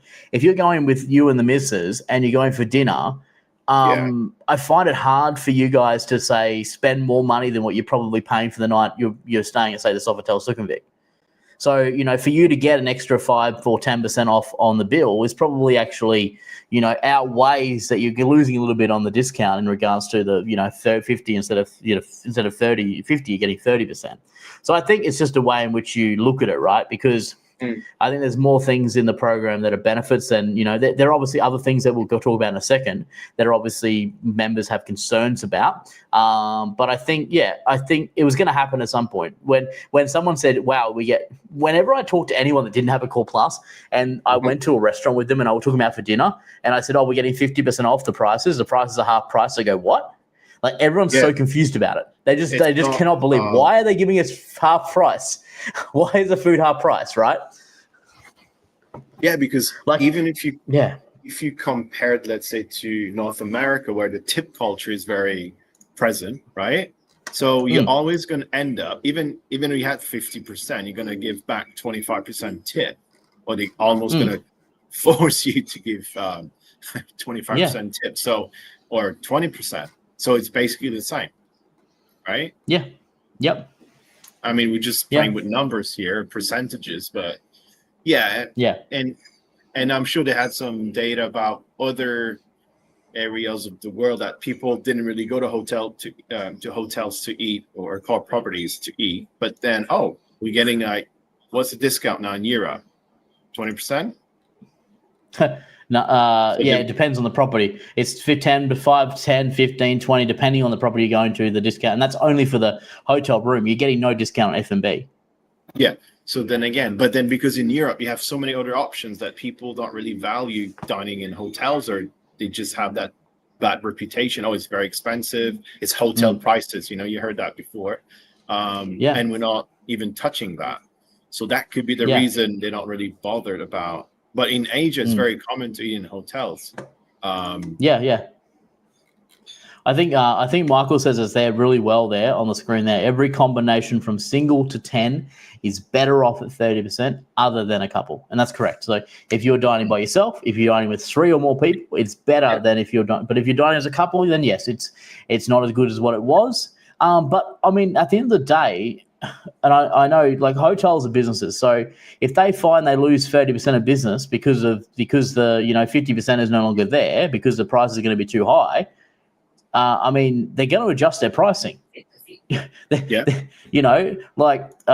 good example of that is like the Pullman Bali. We just did a really big thing where we moved like the Sunday brunch to a 50% off deal instead of 30%, and obviously that's going to retract now because of the changes. But and all the dinner buffets are all 50% discount, right?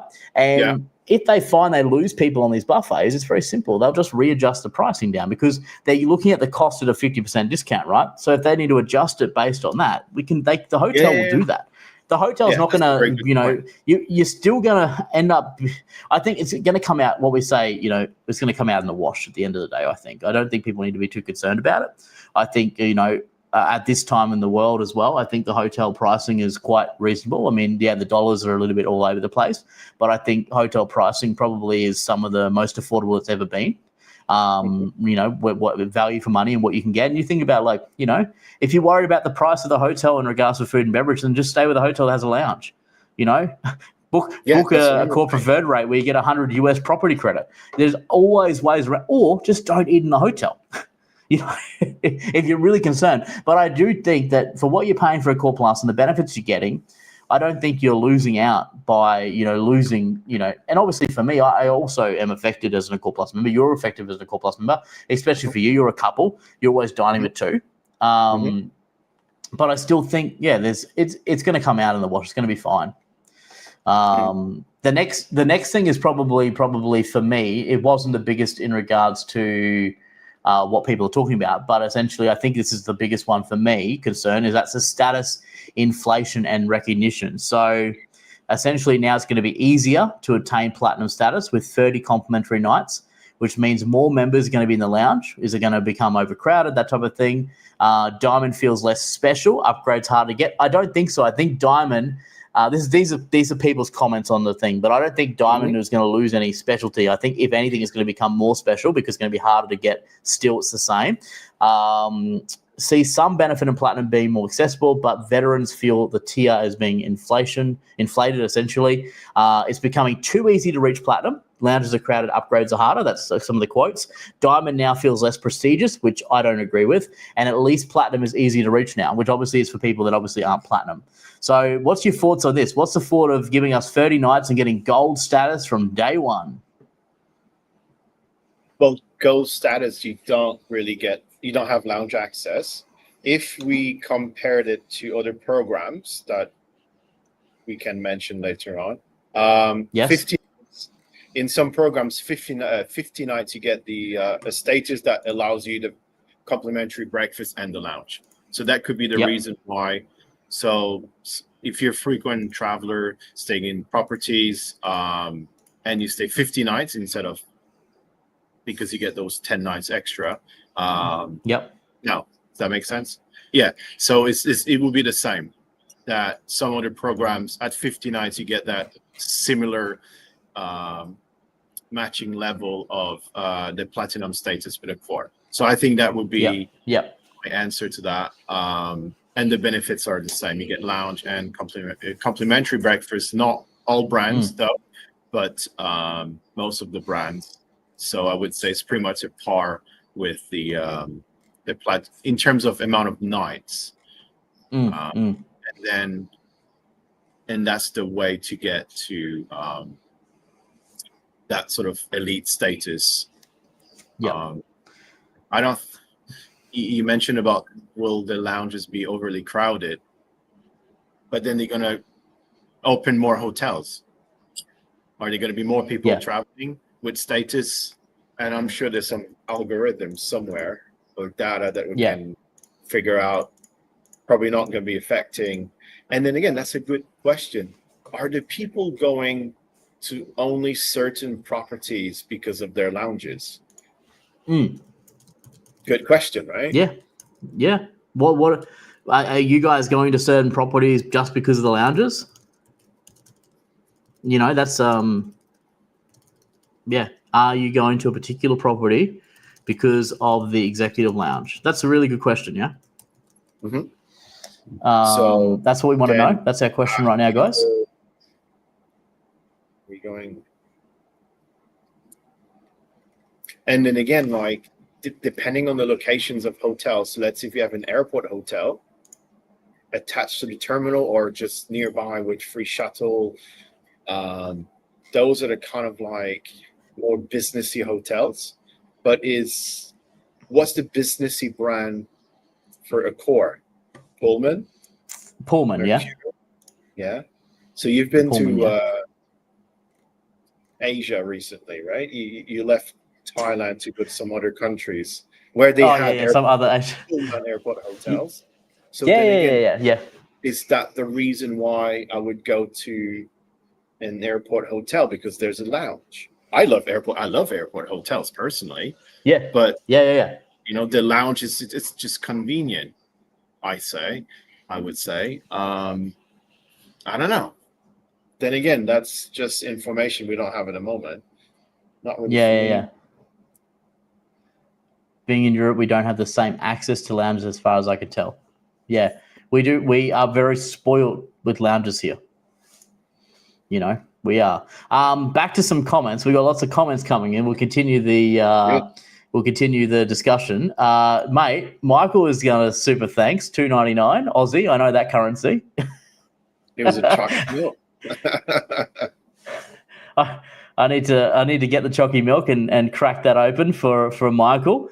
What else we got here? We got lots of comments here coming in. Okay, this is a good one. Durian hasn't used his free night yet. Would we suggest he uses it now or wait until next month? I think for me, it depends. If you're going to stay at a property that you find's pricey, that you don't want to do a 2-night app because maybe the price is a bit too high, then obviously use it. I actually thought to myself today, I should check for this month for the Sofitel Legend Metropole and see if I can go and use my free night there before the end of the month, because that's a property that is, $300-400 a night, and I don't really want to go and spend $300-400 a night to stay there for 2 nights because I have to use my, buy one get one. So what do you think around this, mate? Yes, all to do what's your travel patterns or travel intentions or travel goals. I mean, you have to go to a country just to redeem your, depending where you're based in Asia or anywhere in the world. But obviously that will need to be redeemed in Asia. So where, and I've been Durian's got an interesting situation where he has the ability to very easily go anywhere very easily.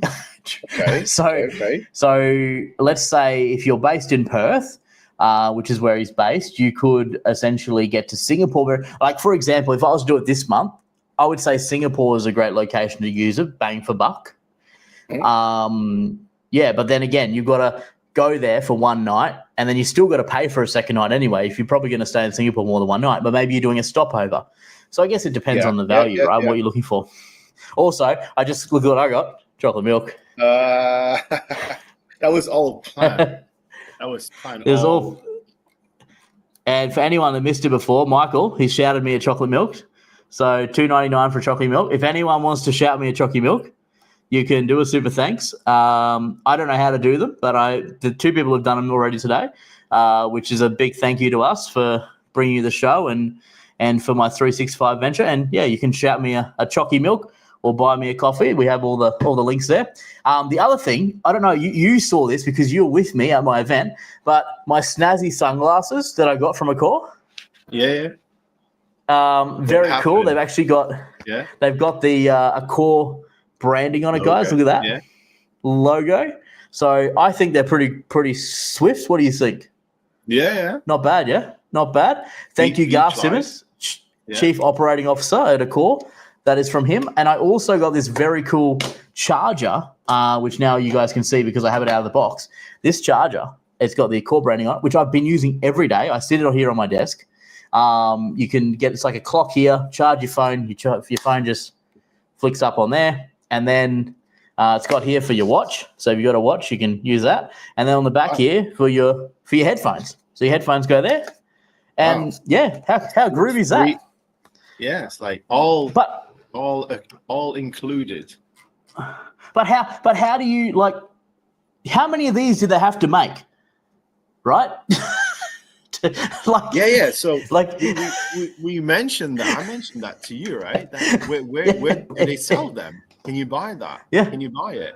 Right? No, I don't think so. Like, is there an Accor store that is selling, branded, merchandise? I don't think so. I got the sunglasses. I've never seen anyone with those. If you guys have ever seen where you can buy these, let me know.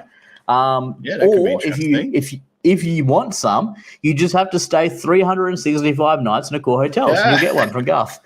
Yeah. So very simple. So next this, year, mate, you might get another Chocky milk. Another Chocky milk from Durian. One more Chocky milk. You need a Chocky milk. You should order a nice chocolate, mate, while you're there. But it's probably we'll need like at least $8 for a chocolate milk for Andre.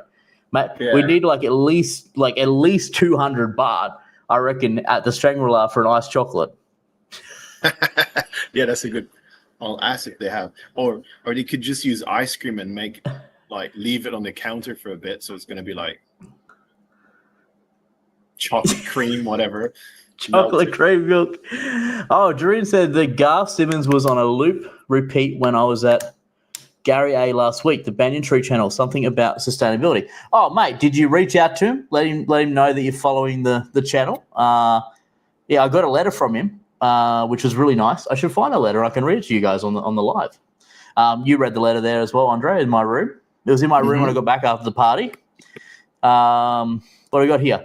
How many stays have you had the Accor TV channel on repeat for the whole stay? I have. Oh, yeah.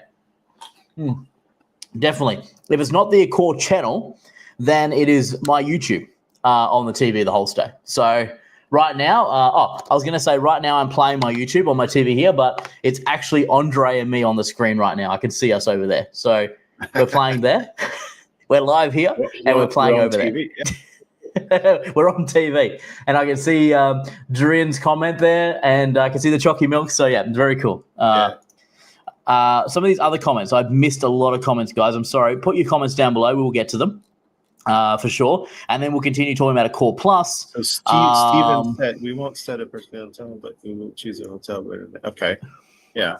Oh yeah. There you go. So that's in regards to our comment about staying at a particular hotel.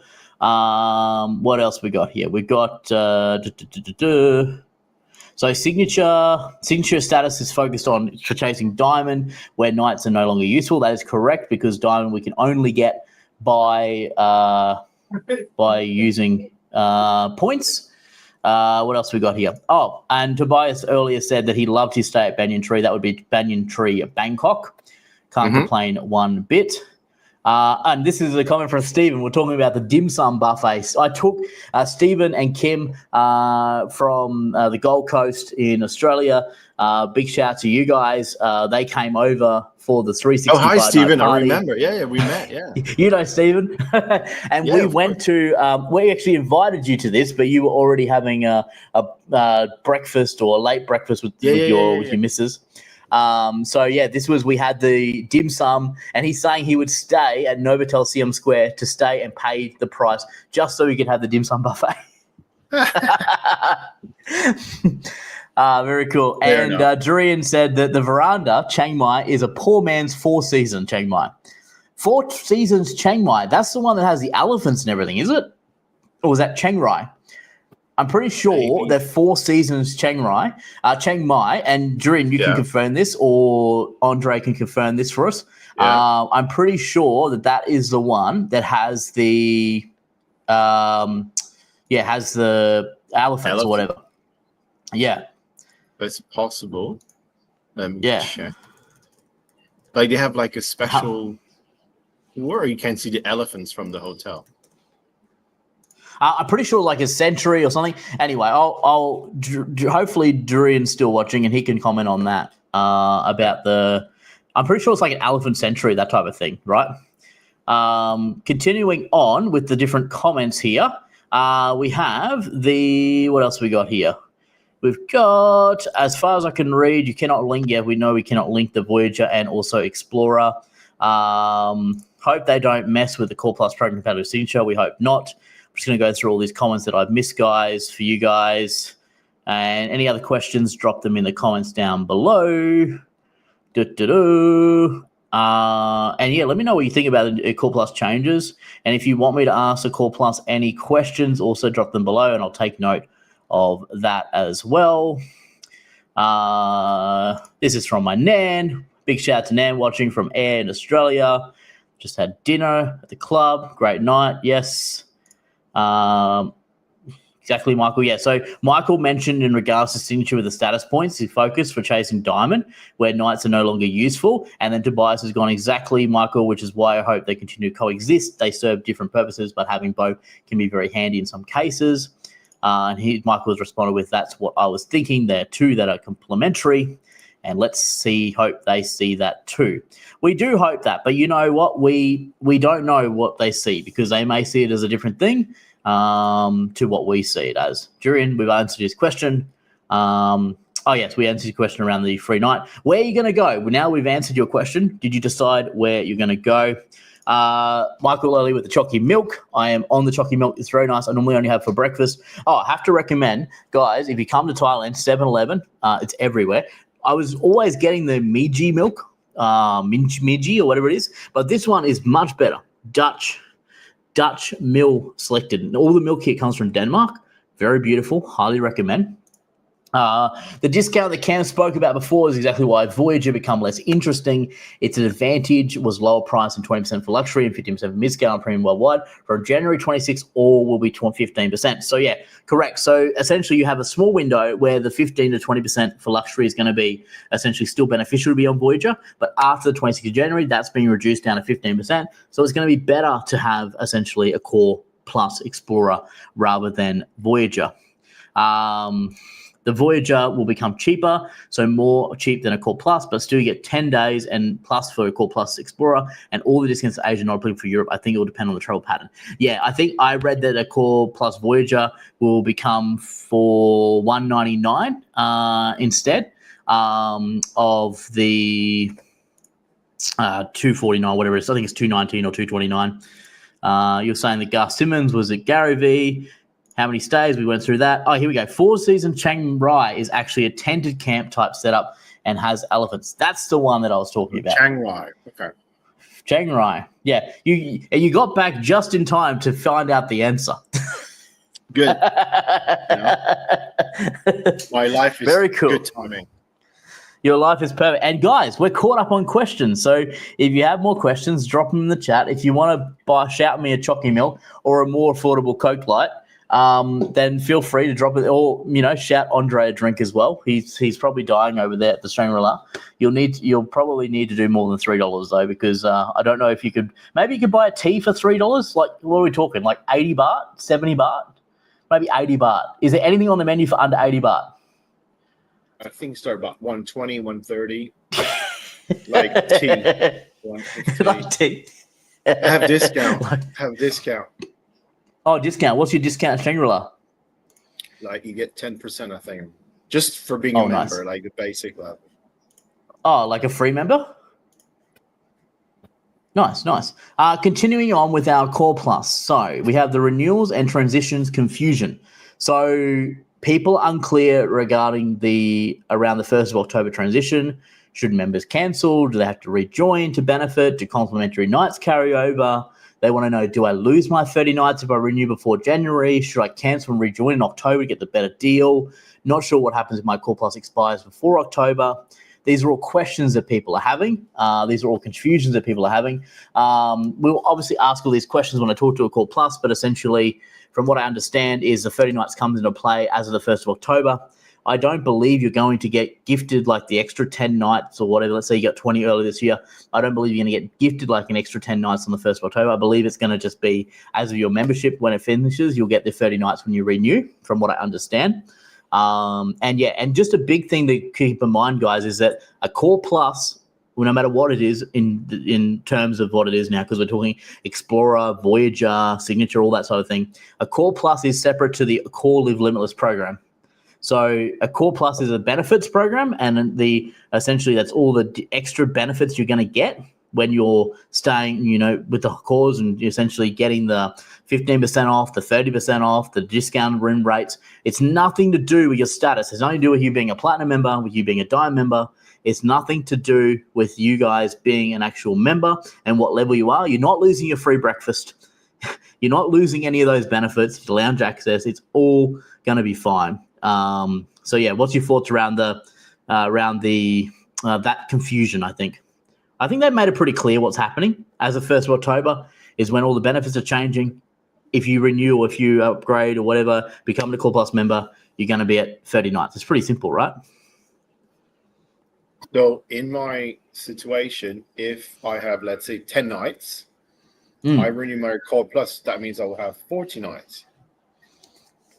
Yeah, correct. Right? Yeah. So when's your Accor Plus run out? I think like a few days ago. It ran out a few days ago. So I can wait until October. Yeah. And renew my Accor Plus, get 30 nights added to whatever I have achieved now or accumulated. Yep. And then I need to reach another 60 nights. Sorry, not another 60 nights. I need to reach 60 nights. So that means 20 nights by the end of the year. Yeah. We're going to Chiang Mai for 3 weeks. Yeah, we'll do Chiang Mai and Chiang Rai. We can see that 4 seasons. And Chiang Rai, yeah, we can go check out the 4 seasons. Few more things that people have questioned is overall program value and comparisons. Long-term members are feeling undervalued. Frequent comparison to Hilton, IHG, who offer free breakfast, more consistent recognition. Again, this is different, right? Is Hilton and IHG giving free breakfast on a paid membership program? They're not, are they? It's to do with the status level. Let's say the free breakfast. When I say free breakfast, there's some. It's like continental, right? Yeah. They use the word continental, but for example, let's use Hilton.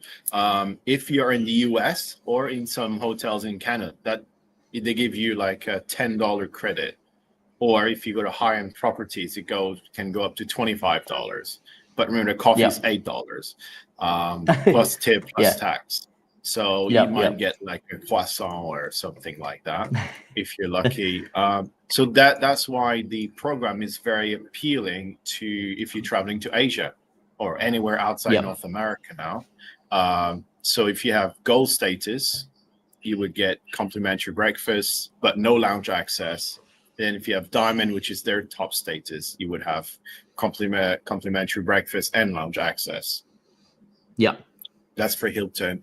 I'm just going to carry on. The IHG have the top status is also called diamond, which you can get. You not necessarily get lounge access or free breakfast, but then if you reach 40 nights, you can have something as a benefit. You can buy the lounge access for the whole year as one of your benefits when you reach 40 nights. From what I remember, it might have changed. Yeah, cool. And then Marriott, to get to the interesting status, which is called platinum, you need to get to 50 nights to get the complimentary breakfast and the lounge access. So that's coming back to what I mentioned before. 50 nights, 60 nights, there's like, it's 10 extra nights to reach the interesting level. Is it worth it? Is it easier to achieve than, let's say, any other programs? Depends where you're located, what's your travel schedule for a year ahead, let's say. And that's something I do actually with my business concept. I help people to strategize their year ahead. Obviously, that would be aimed at people with flexibility sometimes. But then again, there's strategies you can establish depending where you're located, where you're going to go. And sometimes if people have to travel for work anywhere in the world, that's when the loyalty programs are very interesting to consider. I mean, and because I've met a lot of people, really, like, I don't really know which program is the best. Well, they're kind of like similar, but it all depends what's your travel pattern, I would say, or travel schedule for the year. And then if you want to load down the cost by, I don't know, $2,000 over the year, because I figured out, hotel prices that were lower than they found, or things like that. But I think the main goal is, for me, myself, is to help people to have a strategy so then the cost can go down almost by default, just by having good planning. Because we all know that hotel prices fluctuate. Could be a good deal sometimes, but sometimes, why is it so expensive? Oh, well, I don't know, there's like a big concert in that city and all the hotels are fully booked. That's the reason. But people don't understand like dynamic pricing, right?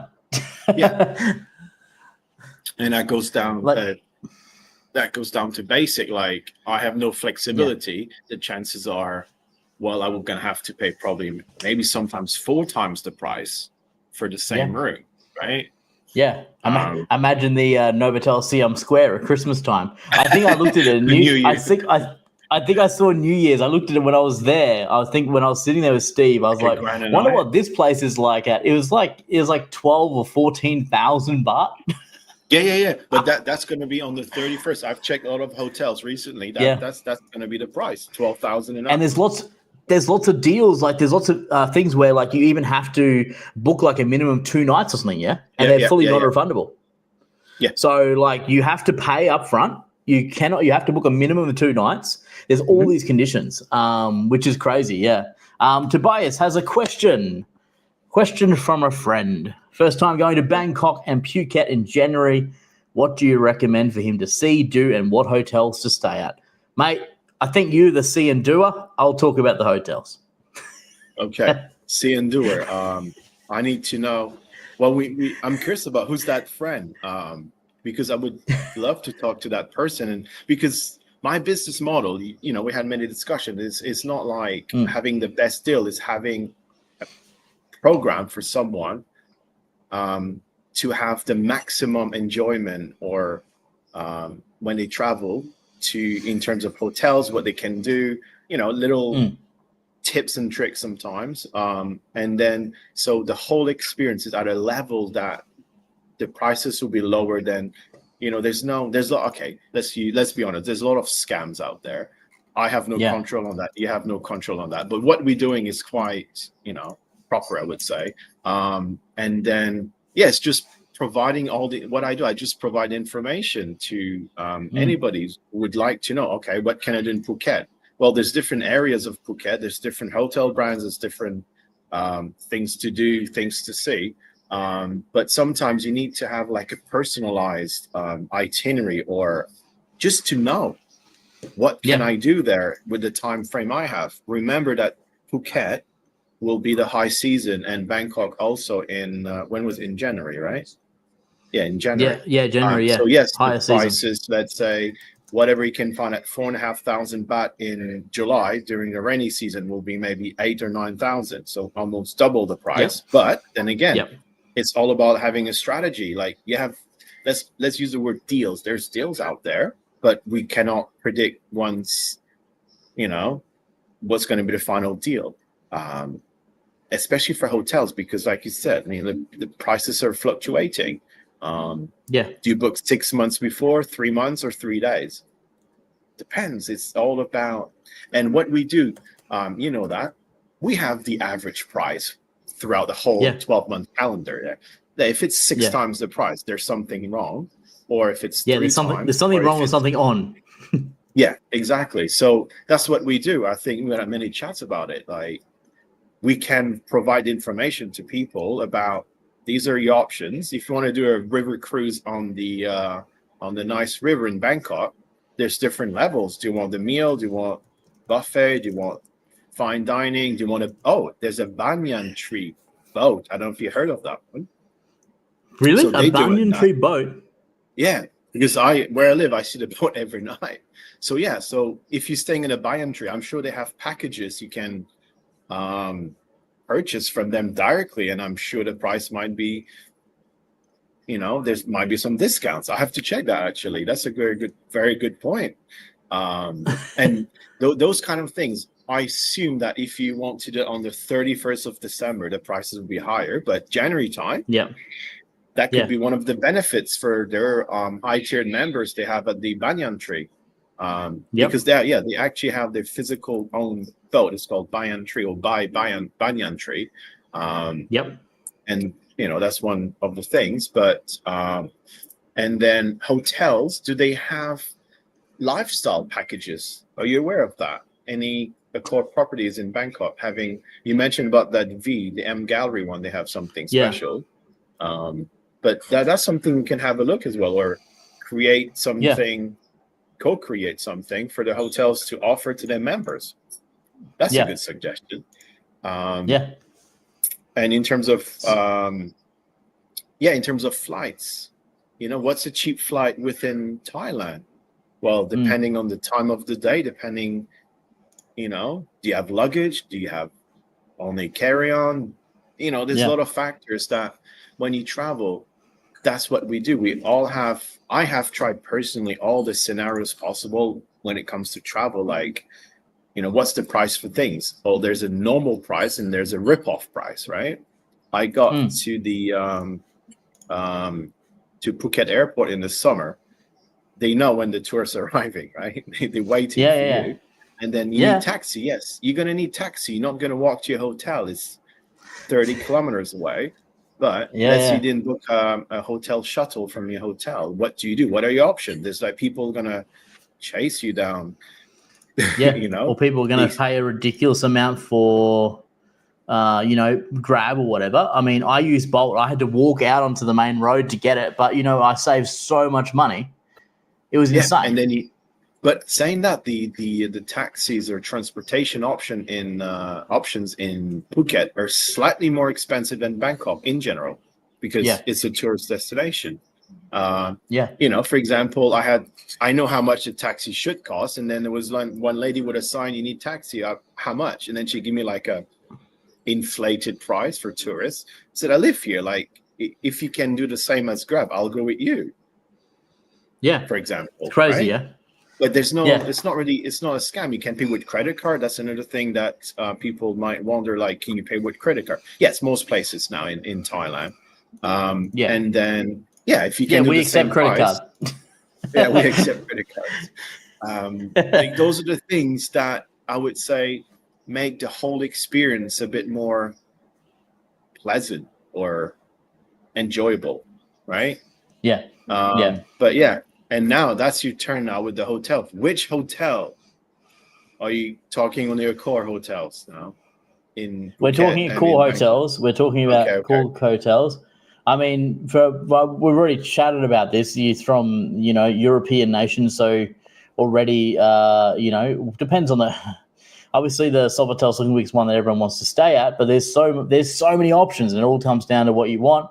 I think it comes down to the price at the time as well, what bang for buck you can get. And I think, say, for a member that's a new member doesn't have, say, a status, I think, for example, it would be beneficial to maybe look at some of the properties that have lounges, and maybe then, maybe don't pick something like the Sofitel where you have to spend a fortune to get lounge access.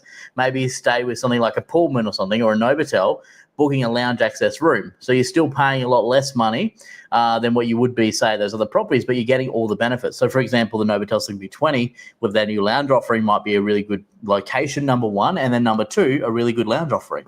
So like something like that would be kind of my suggestion. In Phuket, I mean, even as a Accor Plus member at the Grand Mercure Phuket Patong, you get access to the lounge there. It's only open throughout the day, 11 till 5, I think it is, but it's soft drinks, it's tea and coffee, it's food, and that's complimentary, even from Silver.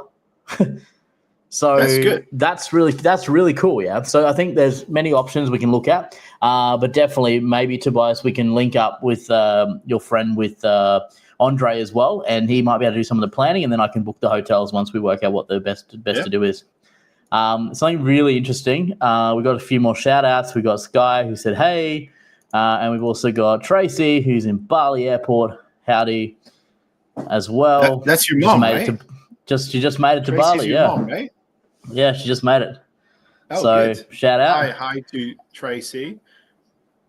And this is funny. Is she staying at the Novotel at the airport? No, she's not. No, Ibis Styles, Legion, mate. I think is the best bang for your buck in Bali. Look at this. Durian said, check the price in Chiang Mai for one night. Searches on the ALL website, Wild Ibis Styles. Now, mate, you don't have to go searching because I've done it for you. Look at this. 17,000 baht. You can buy the room for that, right? 17,100 baht for the Ibis Styles Chiang Mai. That is ridiculous. That's around $500 for one night. Look at the veranda. It's cheaper. It's only 10,000. Now, this is something crazy, right? Look at that, 17,000. That's plus taxes, another 3,000 on top. So we're talking 20,000 baht for that room, for one night. Now, this is really cool. You know about like Accor's price calendar where you can see the pricing? Yeah. And when we were talking about before, we're like, if we know the average price, like, right? So like we know that we can go, well, something must be on, something must be happening. Now, you can clearly see that when we look at the price calendar. Here's the price calendar. Can you see? Pick the day in which something's happening. This is the Ibis Styles Chiang Mai. It's not on a Tuesday, but it's not on a Thursday. So I think it's on a Wednesday. And check out the price on Monday and Saturday and Sunday. It's 900 baht, and then it goes to 17,000. That's insane. But is it guys, Madonna is there or something? Like Madonna. Maybe it's Madonna. Yeah, Madonna might be there. Yeah, it's crazy. That is insane. So crazy. So this here, right? This price calendar shows you guys all the pricing. You can see. It shows you the daily, nightly rates. So you can see something obviously on. Now, something I want to tell everybody. This is a little trick of the trade. Durin said it's for the Loy Kathrong Festival. There you go. I don't know what that is. I need to look that up. I haven't heard of that before. Which is weird because I'm in Thailand. We probably should know this. Do you know what that is, Andre? I've never heard of that. Loy Kathong Festival. We're probably saying it wrong too. So something I want to show you guys is here is the rate calendar. If you were to book, say, from the 3rd until the 6th, you can see on the 3rd, the rate's 955 baht. The 4th's 2,200, and then it's 17,006. So what will happen is your price will just be absolutely ridiculous at this time. It will be crazy for that period, right? Where if you were to book, say, the nights as a nightly, it will be cheaper for you. So essentially what I suggest doing is, let's say you obviously wouldn't stay on the 5th unless you really needed to, but you would book 3rd to the 4th, and then you might book 6th to the 7th. So that way it will be cheaper rather than pushing the rate up for the entire period. So that's a little trick of the trade, guys. But yeah, that's crazy. That is the price of the Ibis Styles Chiang Mai during that festival time, which is absolutely nuts. Durian, that is wild. Love your find. I want to know where you found a crazy price. One of the suggestions would be like something like, Taylor Swift might be in Australia, Sydney, and you can see instantly the price. So when Ed Sheeran's there, the price just goes through the roof. It's crazy. Lux coming here from the Great Indian Points a Mile show. Great live stream today. Thanks, mate. Thanks for joining us. Thanks for joining the show. And then something else that I want to tell everybody is that I am part of the Indian Points a Mile show community as well. and I'm going to be joining the team on a members-only live stream on Tuesday evening. It's going to be at 10:30 p.m. On Tuesday evening, Indian time, IST time. That's going to be midnight Wednesday here in Bangkok, or it's going to work out to be like 3 a.m. Sydney, Brisbane time. So get the only person I think that might work for this may be Tobias in Norway. The time zone might be good for you. It might be like just after you finish work. but everybody else, it may be a struggle. But yeah, if you are a member, and this is a really cool, great show, right? Is the Indian Points and Miles show. Is a really cool show if you're into points and miles and that type of thing. It's a cool community, and they've just launched their members program, so I'm going to be on there talking everything Accor as well. Mate, you're going to duck off soon? I'm having problems with my headphones. Oh, really? Not good. Can you hear me, though? Yeah, I've got you. Yep. Can you hear me? Yeah, but it's not like it's through my computer, so I don't know if there was a lot of background noises and stuff. No, it's fine. No, I think I can hear you fine. So anyone has any questions, drop them in the chat down below. But yeah, it's been a great live stream today, going through everything Accor. I guess what I want to know before you do go is what's your favorite Accor property? You asking me the question? I am asking you the question. Okay. So I recently went to if you can hear me. Sofitel Yes, it's working. In Seoul in South Korea. It's okay. Apartment or residences and hotel. Yes. That was one of the, if not the best properties. Brand new. It's about 2 years old, I think. And that was amazing. The lounge, you had a view on the tallest building in, I like buildings in general in Seoul. Yeah. The Lotte Tower, it's called. It's the tallest tower. Oh, yes. Yeah, so you have that view when you have your breakfast. It was quite something. And then you have the park around the hotel, shopping mall connected to it. But in terms of a hotel, it was very much of a French flair. So the cuisine and the ingredients they were using was very European and very high quality. So that was my very good memory of that stay at that hotel in Korea. I would probably say that one is my favorite one at the moment. Very cool. Residences in Seoul, South Korea. And the GM just come back from the Sofitel Damansara, Kuala Lumpur? Yeah. So the irony of this, I met the GM there, and then I was in. He just told me I was in helping the hotel in Kuala Lumpur, and then I spoke to you after that. It's like, well, I know him, that person. Yeah, it's the same person. It's like, wow, what a coincidence. But I didn't know when I met him, so that's why it's a small world. Oh, yeah. Fun. Yeah, so cool, yeah. And finally, before you go, I just want to know about, you talked about earlier going to the Sofitel Metropole, the Sofitel Legend in China. You'll tell us about this? It's called the Sofitel Legend. Xi'an. So what was very interesting about that property in China is a Grand Hotel Xi'an. It was called Sofitel Legend People's Grand Hotel. The hotel opened in 1953. What a name. 1953. Yeah. Wow. Obviously, they got rebranded maybe 11 years ago, I think, to a Sofitel brand. But you could feel the history in the building. It was a bit creepy, but not really, because it felt very fresh. But there was a lot of important people, including myself, had the chance to visit that hotel and stay there. But it was pretty impressive. And obviously, it's not a bit. I think there was about 53 rooms, if I'm not wrong, something like that. Not many. 72. I got the number 53 for whatever reason. 72 rooms, I think. It's a small scale hotel, But what they've done, it was like a diplomatic hotel. Remember, in China, 1953. So all the key people of the world had the chance to stay there. Yeah. Because that city, Xi'an, was the departing city for the Silk Route back in the day. So that's very, and that hotel, I think, was the first one to open, like the first 5-star for like a hotel for diplomatic people in Xi'an, China. So breakfast was, you had the option of a la carte and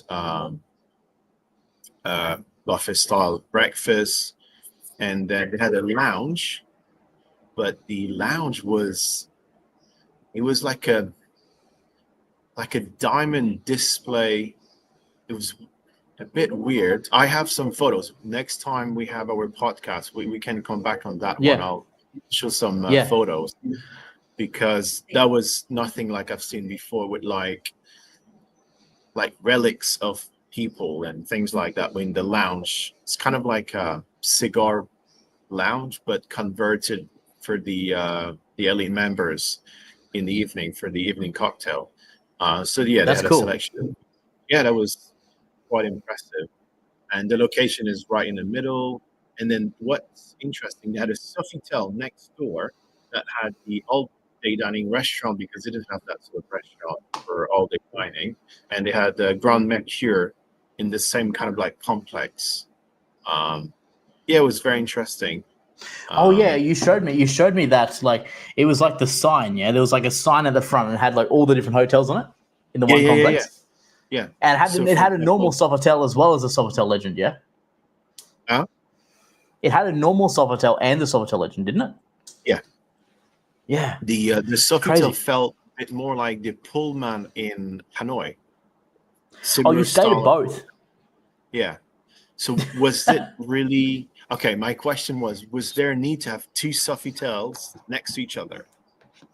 I know there were different levels of Sofitels, but I don't know. But it was very convenient to have the all-day dining one place and having breakfast at the other place, I would say. And you could charge to your room as well, because they're all kind of owned by the same person, I think. It was very interesting. So cool. Very cool. Well, thanks for your time, mate. Raffles Jakarta is. Actually, just go through these here. So we got Durian has given all of his favorites. So he said hard to pick a favorite, but there's somewhere I like the breakfast, the service, the lounge, etc. So we have the favorite food and beverage, Swissôtel pick. That's in Jakarta. Very nice. Favorite room, 25 hours, Oddbird Jakarta. That's interesting. I haven't stayed there, but I think it's a very very interesting hotel. I don't know how else to explain it. It's very artsy. I haven't been there, but I want to go and have a look. But I've heard mixed things. I've heard some people love, you either hate it or you love it, kind of thing. Yeah. The kind of look and style of it. Favorite location, the Movenpick Boracay, which is in the Philippines, stunning beach shared with Shangri-La. You know what? I have seen there is a lot of properties we are getting, guys, in the Philippines. There are a lot more coming on, which is very exciting. About my rate drop. So I've got rate drop, which is really which would work really well with any of your clients that are booking in advance. But I actually saw a rate drop the other day for a property that I didn't even know existed in the Philippines. It was on the island of Cebu. It must be one that only come on board not long ago. It looks like a brand new property. It was absolutely beautiful. And it was called the South Palms Resort and Spa, Pangalow. I'll put it in the chat so you guys can have a look at it. It's an M Gallery collection. It looks absolutely beautiful. So I highly recommend having a look at this, guys, and we will obviously try and get to this property at some point. But this one here, the South Palms Resort and Spa Pangalow M Gallery collection. So it looks like there's going to be more and more properties. I know there's going to be another Mercure in Cebu by the end of the year. It's a rebrand of Hilton Garden Inn. So that's coming. Very cool. Favorite location for Durian is the Movenpick Boracay. Best value by far, Raffles Jakarta. Absolutely. The value for money there is incredible. What you can get there. It's also available on a third night free a lot of the time with 100 US property credit. Incredible property. Beautiful property. I've done a video on that. You guys will see. It's amazing. Tobias says he loves how you've categorized them, Durian. Thanks for sharing with the rest of us. Really cool. And, new property open on Bohol, Penglo. Yeah, a bit expensive. It is a bit expensive. Yeah. I looked at the price. Yeah, that's the one. It looks a bit expensive, but it looks beautiful. So let's hope it must be doing well if it's that price, right? Best Accor in Phuket. What do you think? I've only been to Pullman. 5. Yes, I've heard Pullmans are amazing in Phuket. Pullman Karong? Maybe the one Which Pullman did you go to? Is it Bang Tao? I think there's a Pullman, right? Bang Tao. Oh, I don't know. Did it rebrand? I thought the one in Bang Tao wasn't there. I think they used the word Pullman in Bang Tao. It was a few like that. Yeah. There's one in. It's Pullman Phuket Arcadia, Nathon Beach. Nathon Beach. Nathon? Because I went the one in Pantai, I think. I went there for like an evening. Pantai, there's so many. Pantai Beach. There's 4, I think, Pullmans. Yeah, there's heaps. And I'll get to them all very soon as well, guys. So we'll be able to get some good videos on those properties very soon. So, So, which one? I'm just thinking what one you're talking about. Pullman, because there is Arcadia. There is Arcadia in Nathon Beach. Maybe there is also Penwa and then Karong. Arcadia before. Yes, correct. Yes, so that's Pullman. That's Caribbean. Yep. Caron, Caron used to be the Hilton. It's a huge property, right? There you go. Yeah. Steve said it there. Pullman Phuket, Caron Beach is hands down the best Accor property in Phuket we have stayed. There you go. So I haven't stayed at any of the Pullmans. I've stayed in Phuket. I've only stayed at 3 properties: the Novotel Kamala Beach, the Grand Mercure Phuket Patong, and the Novotel Phuket Vintage Park. All good for their own kind of things. But if I had to pick one, I think I'd have to go the Grand Mercure Phuket Patong. Definitely for the members, the benefits are good. For me, I don't really like Phuket that much, but I can see the benefits of, why people would love to go there and that type of thing. I really love Koh Lak. I love the Pullman and also the Grand Mercure Koh Lak. They're both beautiful properties. That's where I would spend my time. And you're saying Pullman. And Steve's also saying Pullman, Phuket, Caron Beach, which is really cool. And Durian's asked, can you tell us more about Rate Drop? Yeah. So Rate Drop is still kind of in testing, but it is going pretty well, where people can log your flexible Accor bookings on Rate Drop. So you can go to the website and you can become a member. Essentially just register. It's free to sign up. You can track 3 bookings for absolutely free, no cost. And essentially what we do is we check the rates every single week. And if the price drops, then we rebook it for you at the lower price and let you know to cancel the original booking. And this is the website. You guys can sign up on there. And then we also have paid memberships programs where you can pay from the lowest plans, $15 a month, or you can do like a yearly plan. And then from there, you can actually get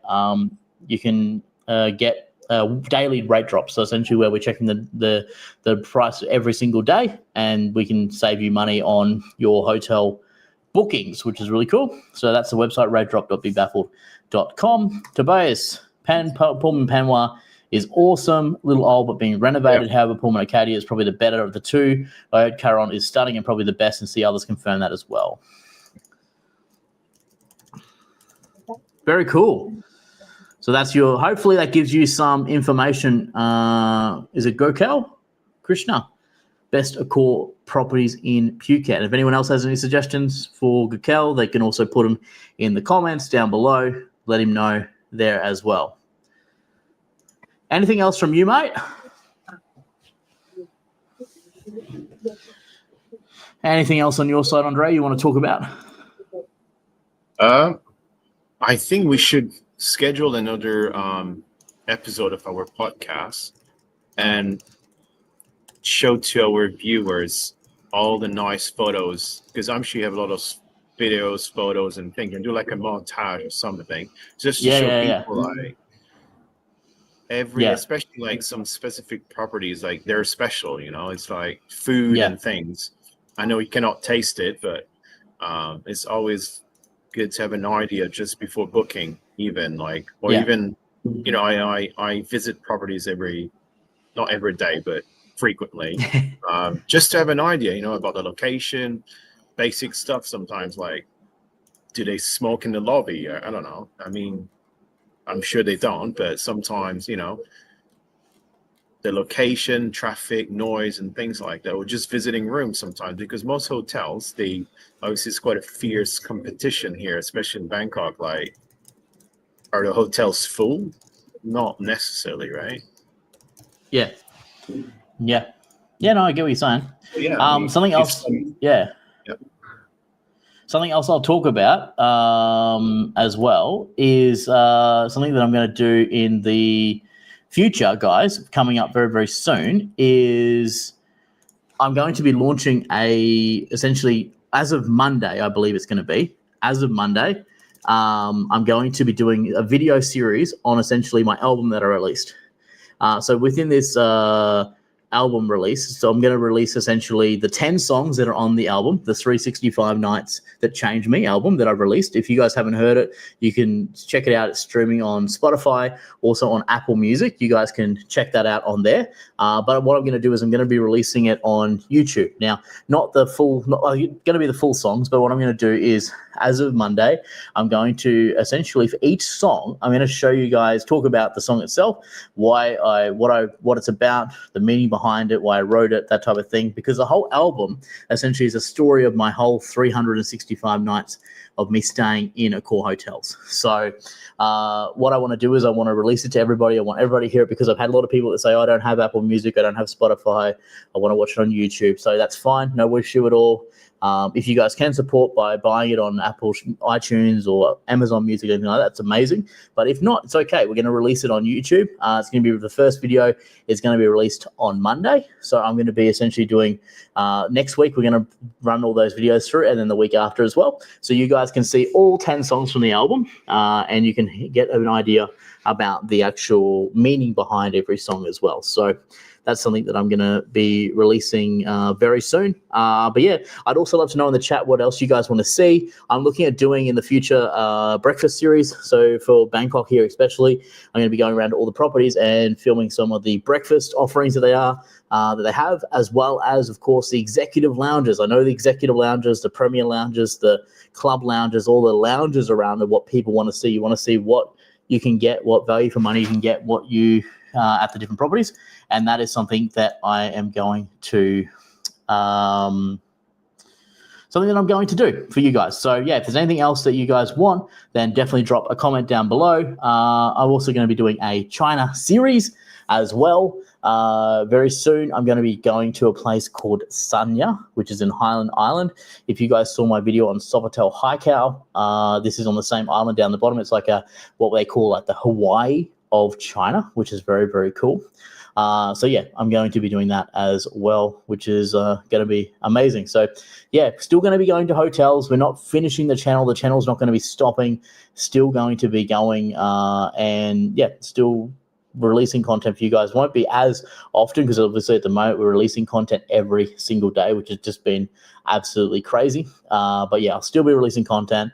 I'll still be, answering any questions you guys have. If you have any travel inquiries, you can obviously always reach out to me. You can email me, cam@bebaffled.com.au. There's obviously the rate drop as well, where you guys can save money on your hotel bookings. You can go and sign up to that today. It is absolutely free to join. You guys can go to the website ratedrop.bebaffled.com, and like I said, absolutely free. You can jump on there, you can join, and you can start looking your hotel bookings. Absolutely free membership for up to 3 bookings. So you can monitor at any one time. So we can check the pricing for you, and it's very, very simple and easy for us to do. So yeah, so cool. So that's all the things I have to cover there. Just waiting for Andre to get back to say goodbye. Some of the other things that in regards to the Accor Plus, people are asking about the stuff around Accor Plus China. So that's something else that I want to talk about. in the future. I'm going to be doing another video on Accor Plus China and essentially how that works. We also won't know until essentially the release on what's going to happen. I will be asking more questions around that side of things when it comes to Accor Plus and when I do my interview with someone from Accor Plus, and that's going to come out in the next couple of weeks as well. So yeah, if there's anywhere in Bangkok that you especially want to see, please let me know. Reach out to me, let me know online, tell me if there's a place that you really want to see. I'll do my best to get in there and check it out for you guys over the next few weeks while I'm here in Bangkok. Going to be going back to Bali again soon, Indonesia, having more things to do there. It's going to be really, really cool. So some of the positives in regards to the Accor Plus changes as well is going to be the cheaper annual fee. So down to $340 for Australia. Welcome back, Andre. He is back. You're getting 2+ nights now. Buy one, get one seen as an improvement by some. So now instead of you getting one free night, you're getting 2 buy one, get ones. 30% off dining, 15% off drinks. Which is really cool. So I was just talking about my album release, mate. We actually played my entire album at the finale party, which is really cool. Oh, you're on mute. You're on mute. Your microphone is on mute. We cannot hear you. I can see you talking, but I cannot hear you. You might be having some technical difficulties with your microphone, it looks like, as he tries to fix that up. So I'll just talk about the takeaways from the Accor Plus while Andre gets his microphone working. So in regards to the dining downgrade is the number one pain point that people have. The tier inflation worry in regards to members fearing for the lounge access. Now your microphone's working, yeah? Yep. Yeah, there he is. The transition rules being unclear, the comparison to other competitors, whether it's still a good option to be with Accor. I think by far Accor's still the best membership program and the best essentially value for money you can have. So let's just see what happens in regards to that. So I'll be interviewing someone from Accor Plus in the future. It's going to be very cool. Back to the album. What do you think? The album release at the party. We played the full album. We spent a lot of time getting those little lyric videos working. What do you think? I think my favorite one is the check-in, check-out. I actually have. That's going to you become like it. the classic song of your album, I think, or should be the top song. Like any album's got one or two good songs, and the rest it's okay. But I think your best one is check-in, check-out. Just summarizes the whole challenge you had. To be honest. It's very cool, actually, because people can, if they look up on like Apple Music or Spotify, it actually shows you like what are the top songs, right? Which is really interesting because at the moment it shows my top song as 1 Year, One Dream, then Check In, Check Out is number 2. See that? And then Wing It Like Reggie. So that's apparently the Check In, Check Out is second. Okay. Apparently, yeah. But I mean, I think by far it's my favorite of the album, for sure. It's very cool, yeah. Let's hope for firstly, we're hoping for the limitless status. If Accor gives me limitless status, we do have another album coming out as well. And big thank you from Tobias to you, mate, as well. Thank you for taking time to share. All the nice chats and comparison. That's what we need. We need people to share the experiences as well, It's very important. Like, you've been to places, I've been to places, but then we know a lot of people that have been to many places as well, and it's always good to compare, share, analyze, and we go deep here. But that's what we need to know, right? Because hotels are changing as well. Management is changing. The experience is changing because of management sometimes, or they need to be aware of what's going on in their properties, Correct. Yeah. And that's something maybe in the future we can do. We'd love to get you guys on the show as well. So, like, for example, Tobias did a really, a nice trip in Bali. Lots of what I'd say luxury or the higher end side of things for the properties he stayed at.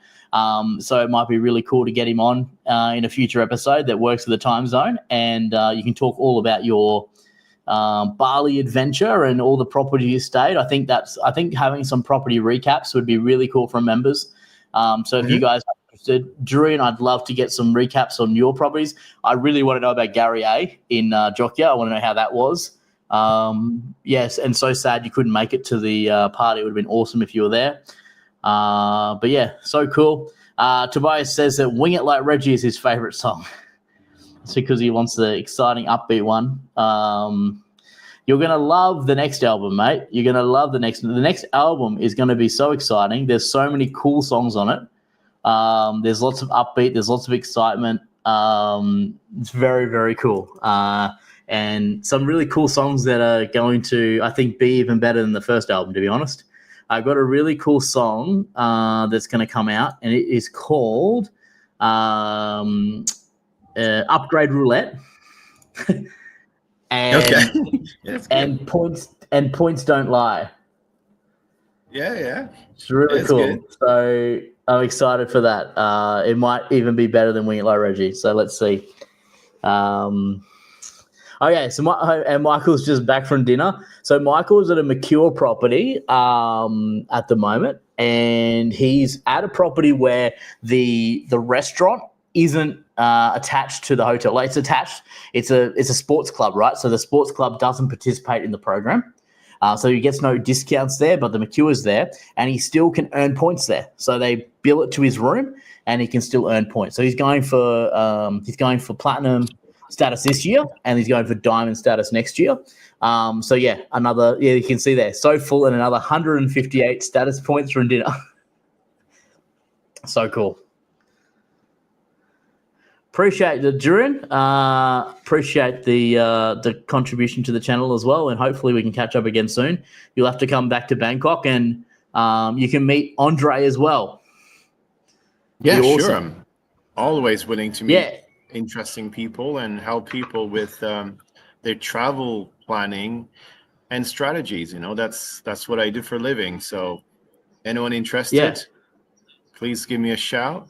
I can put my out to reach me out. I'm on social media, everything. So the best way is to go on my website, I think, and you can book like a free consultation, you know, just to discuss and see how we can maximize your points or figure out the best long-term strategy to benefit of travel, you know, experiences. So here you go. Here, that's this is website. The website. Andre's website, guys. You can follow that link, and people can book with you there, and they can touch base with you. And if anyone, I'm sure Andre's the same. If anyone is in Bangkok, you want to catch up. We're both based in Bangkok, so if you want to catch up, we're generally catching up once a week at least. We're always happy for someone to come along, have some barbecue with us or some sushi. Some shrimps on the barbie. Hopefully this time not sushi that makes me violently ill. I couldn't believe that last week. Sushi on the barbie. No, we won't have sushi on the barbie. Yeah, we did have sushi. No sushi on the barbie. No. Yeah, Drew, we'd love to see you. Drew, he's also a moderator on the YouTube. So maybe I'm thinking before maybe Drew didn't like your comment, Tobias, and he booted it. Maybe that's why, because he is a moderator on the channel. So that might have been what happened. Or maybe he did it accidentally. Michael, thanks, Andre. Could be good for America trip as Accor not as viable. Yeah, what's your knowledge on America? US for Accor, just in no, US of A. I think not. So I think not going to be as viable for Accor, is it? I mean, there's some Novotels. There's a handful of Sofitels, and then but Fairmount is very big though, in a way that. But Fairmount is very high end, even in the States, you know.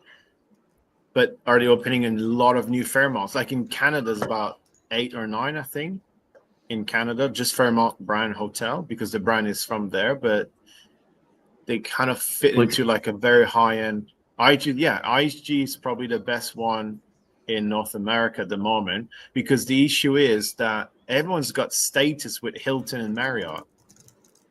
And then we mentioned about how crowded the lounges are or can be. That is the side effect or the aftermath of everyone's got status, right? And if you go to business hotels, everyone's got status. If you go to We got a Lost special me. guest. Well, we got a special guest. We need to bring him in. Okay. Here we go. We got Stephen. Howdy, everybody. Hello. Stephen, we spoke about you earlier. I told them you're going to a Sofitel somewhere in the world. Where are you? Oh, Not no. as Sofitel in Bangkok, no. You're somewhere at a Sofitel in the world. The Sofitel Macau. Sofitel Macau. Oh! It is the International Fireworks, the Macau International Fireworks Weekend. So at 9 o'clock and 9:40, Australia and South Africa will be doing their fireworks displays. We are in the lounge. It is 6:50. It is not busy in the lounge. Really? We found a seat right away. Gucci took care of Wow. us and got us in here too. So it's busy, but Gucci's it's not there. busy. There's still seats. So let me see if Gucci's around. Where is she? Gucci's there, guys. Everybody, Gucci from Sofitel Macau came to our event, It's the finale best. event. Yes, she went to his finale event and Stephen did not. I see her now. Hold on, I'm gonna see She if I can doesn't find even her. know this is happening. She doesn't even know this is Oh, she's happening. coming. I'm gonna say. Everybody, Oh, wait, she put puts the this- comments about Gucci in the chat right now. Put the comments in the chat. We're going deep here. Oops, Here we go. sorry, we're back. I was walking too fast. Whoa. She's putting some drinks down, so I called her over. So Okay, so we'll put we her wait on for the camera drinks. Here we and, go. Here we go, guys. Best lounge host ever. The best. Amazing. Secrets. So here she comes. I'm gonna tell her she's on camera. Cameron's on a live stream. He wants to say hi. Hi, Kim. Hello. Richie. You're live. You're live to everybody. How are Say you? hello to You're on live everybody. stream. In your life. He's live right now. Yeah, you're in the live right now. We're Hi. live streaming everywhere. Yes, okay. I'm still working. You're Yes, still glad working. to see you. Andre's Yes. here as well. I know you're busy. Yes, I'm with. Hello. Oh, Yeah, Andre's there. Yeah. yes. We're all here. 3 of us are together. Everybody Hi. is on the live stream all saying hello to you. Look, Stephen just commented, hello Everyone? Gucci, we'll come visit. Yes. Oh, We told them to call come visit you. Stephen. Yeah. Yes, come visit me. We said come visit you. Yes. So we said if you come to Macau, you have to stay at the Sofitel and you have to visit Gucci. So Correct. Have to visit Yes. Gucci, number one Have a- lounge person. So good to see you. yes, and Bye-bye. she's got to go back to work. She got busy all of a sudden. Yeah, understand. Yeah, so it's Understand. wonderful. Amazing views from the lounge, amazing views from the rooms. She gave me secrets about getting through immigration back into China. There's a ferry port right next to the hotel. And if you There take the is. ferry about 5 minutes, you go through immigration and then you're on the Chinese side versus taking a taxi to the train station and going through with the thousands of people. She said there's maybe never more than as many people on the ferry. So 30, 40 people at a time going through immigration that way versus going through the thousands of people leaving, taking So taxis cool. and shuttle buses over. So, because all the casinos have a free shuttle bus from the the train station in La Huai train station. So every casino has a shuttle bus every 5 minutes to the casinos free. So she said it's so much easier. And tomorrow's a public holiday here. So she said it's totally easier that way to get back. To do that. So That's I'm so going to cool. get back to eating and drinking. So I'm going to sign out on Oh, you guys. It was wonderful to stay. Can you show us wanna see the the lounge lounge? offerings? We want to see the Sure. lounge. We want to see the guys. This is a lounge tour right now. See if we can see the spread because guys, the night I was there, we had like ribeye steak in the lounge. Couldn't believe it. Have you ever had ribeye steak in the lounge? Okay. Have they got ribeye tonight? Right, so Oh, we're gonna be I'm gonna quiet, give guys. you a We're little announcing the lounge. whirly-woo. When you this walk is a- in, This is live. we're sitting over here, and then it's pretty busy. And our food selections, it is not prime rib today. It was a German sausage, which is German sausage. We might be losing him. Might be getting that. there we go. That was very what's that? delicious. Some really good bread pudding, some chicken wings. Wow. They're not veggie chicken wings, but chicken wings. Gnocchi with arrabbiata, and then like a beef stew and 2 seafood noodle dishes. Apples galore, some fresh salads, fresh fruit, little finger sandwiches, our salad bar, and desserts, bread, and booze. So, and coffee Very cool. and wine. This No wonderful Coke, Shiraz, no which I Coke was Light. having. Uh, yeah, no Coke No Light. Coke Light, guys. Only Coke So, Zero, guys. BYOB Coke Light. Yeah. And they Coke don't sell Light. Coke. So they've rebranded Coke in China. So there's no more Coke Diet Coke. So you Oh, actually wow. buy it and they import it through Hong Kong on Taobao. And so it's Really? really almost the same price. So I paid maybe $2 Wow. more for a case. So I paid like 15 US, which would be the same price in America for a case of Diet Coke.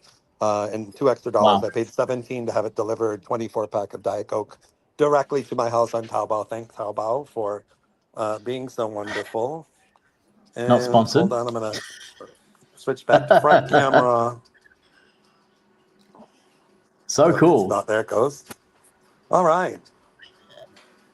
And I'm going to go get some food on and some drink on. It was wonderful sharing with everybody.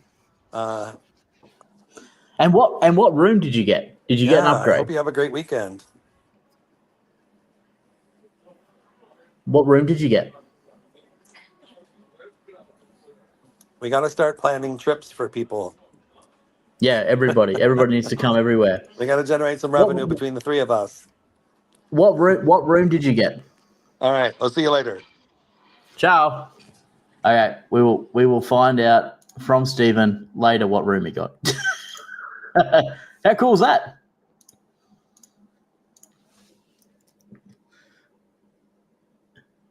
Andre, still with us, mate? No, my headphones are not working properly, so I'm in like a public place. I'm sure you can hear a lot of random noises. No, we're good. We're good. We got a few more comments here. Durian said hi, and we got Ravindra. Love your videos. I'm an Accor Platinum member. Is it worth upgrading to Diamond?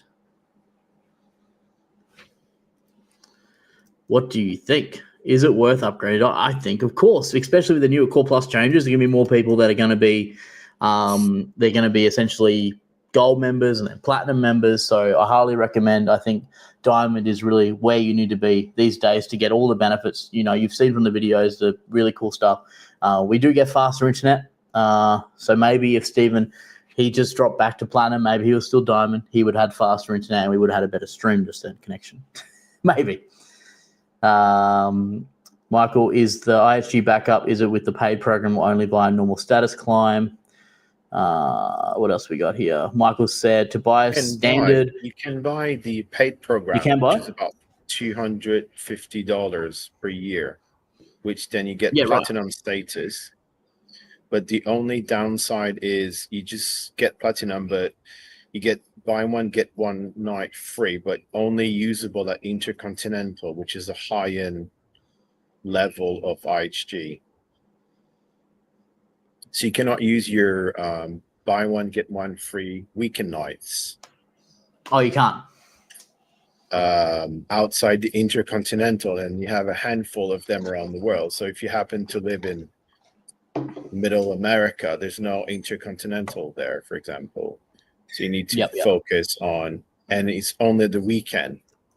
So let's see, weekend means Saturday, Sunday. So it has to be 2 nights. So it's kind of similar to what's going to happen with the Accor. So you have to book 2 nights. First of all, it has to be a weekend.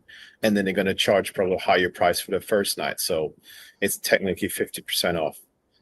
Then the concept of free night, you know, that we're all trying to analyze here. Yeah, very cool. So Rinda said, thanks for suggestions. Cheers. And then we got all those shout outs to Gucci from Steve. Durian said Cam has friends everywhere. He does, Tobias says. He then follows it with, in Bali, the man was a celebrity. We were eating dinner at one hotel and people come up seeing him on YouTube wanting photos. Yeah, that was quite funny. It was we were having dinner at the Handwritten Collection. This happens all the time, but we were having dinner at the Handwritten Collection, mate. You won't believe it.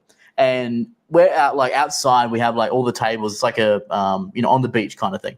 And this old guy walks over and he's like, "Are you the guy from the YouTube?" And I was like, yeah. We had a little chat. He's very excited. And I asked him, like, if he was a member, which he wasn't. He just said, "Oh, there's nothing good to watch on TV. So I watch your videos and then I just see where I like and then I just come and stay." And he was staying there for 2 weeks. So he was staying at the Handwritten Collection, New Still Beach Hotel, for 2 weeks because he saw my video. He went and sat down, and then about 10 minutes later, he come back and said, "Oh, can I get a photo? I really want a photo with you." So that was quite funny. And you said to Michael that IHG is quite good in North America. I think as well, Andre, I don't know about if you know this, but I think with Best Western as well, I know that within Best Western, they do a lifetime status match thing. Like, I'm the highest member with Best Western. Well, So, I mean, that's something I would do. If you're Diamond or Platinum with Accor, you can status match to Best Western and then you get all the benefits. And, their benefits are nothing like Accor. You're getting like a, free bottle of water, stuff like that. But still, it's still something, Very cool. Jurian said he's hungry now.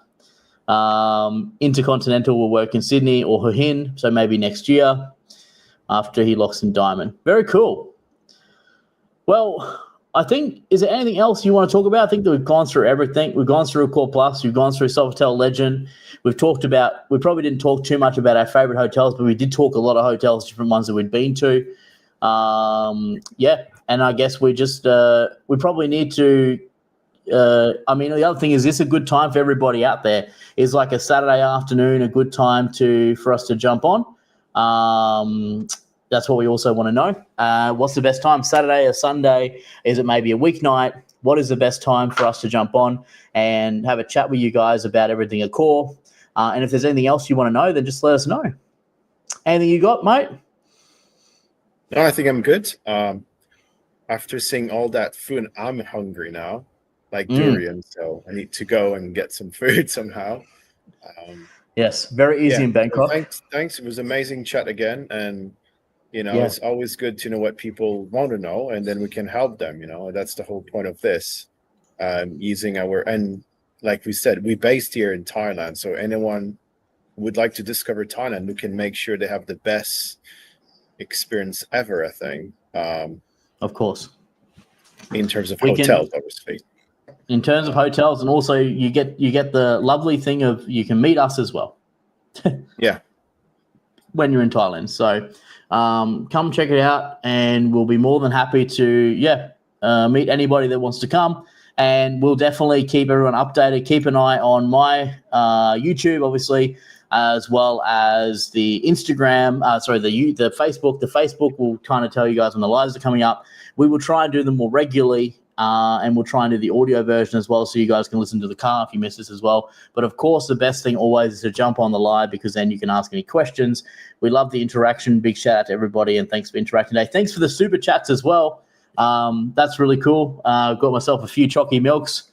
Andre and I can just about buy a pack of chips tomorrow if we catch up. All right, mate. We'll definitely catch up soon and figure out our next hotel adventure. Thanks, guys. And what we're going to leave you with now is what I'm going to leave you guys with now is the first song from my album. I play the start. And if you've got any other questions, drop them down below. I can obviously help with that. Andre's out. He is finished for the night, but we're on for 3 hours. Any other questions, you can drop them below. But otherwise, it is time to finish off the live stream. And I'm going to leave you guys with with my song, which is the first song, which is the 1 Year, One Dream, which explains essentially, it's kind of the anthem of the 1 year in Accor Hotels. So I'm going to finish with that one, guys. Also, big shout out as well. I tried to get him on a live stream today, but he is stuck in traffic was Mark Paragas, who is a YouTuber from the Philippines. A big shout out to him because he was able to come to the event, which was super cool to have him involved in the 365 as well. And definitely we will be doing some collabs in the future, which would be really cool. So if you guys love some travel blogging stuff, you can check out Mark's channel. I'll put it on the screen there as well. Mark Paragas Official on YouTube. You can check him out there, and yeah, he'll have a video up on my finale event as well, which I'll obviously post on my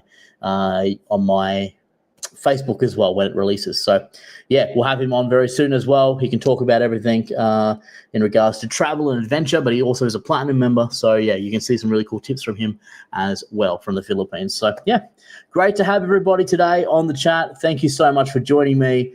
Until next time, where I'll catch you guys very, very soon. It is Reggie.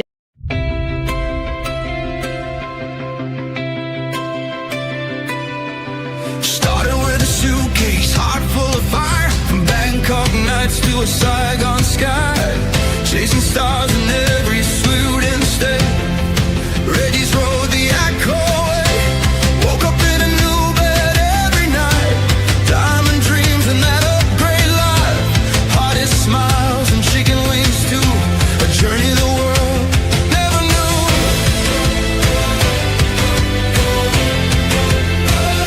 You better knew. Passport stamped with every mile. Living free, living loud. Reggie style. Every check in a brand new page. One man, one mission on the global stage. 365 nights. 365 nights. Chasing the sun. Every hotel, another story begun.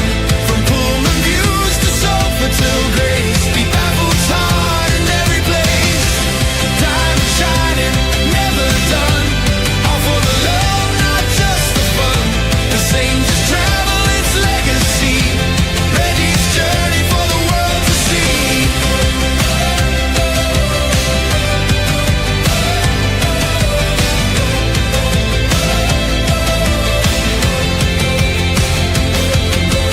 Filming smiles, lifting dreams, making legends with loyalty schemes. A voice for the guests, the unheard too. Changing the game with every view. Room to room, heart to heart.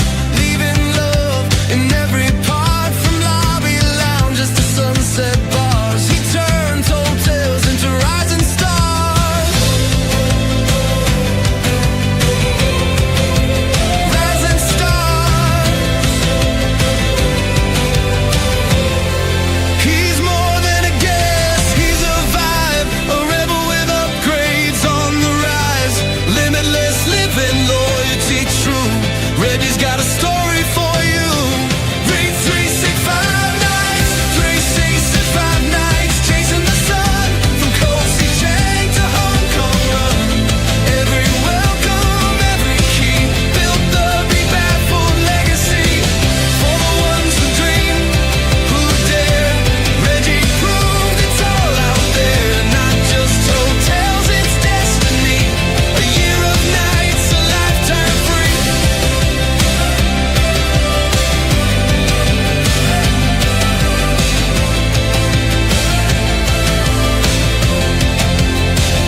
So here's to the nights, the stars, the flight.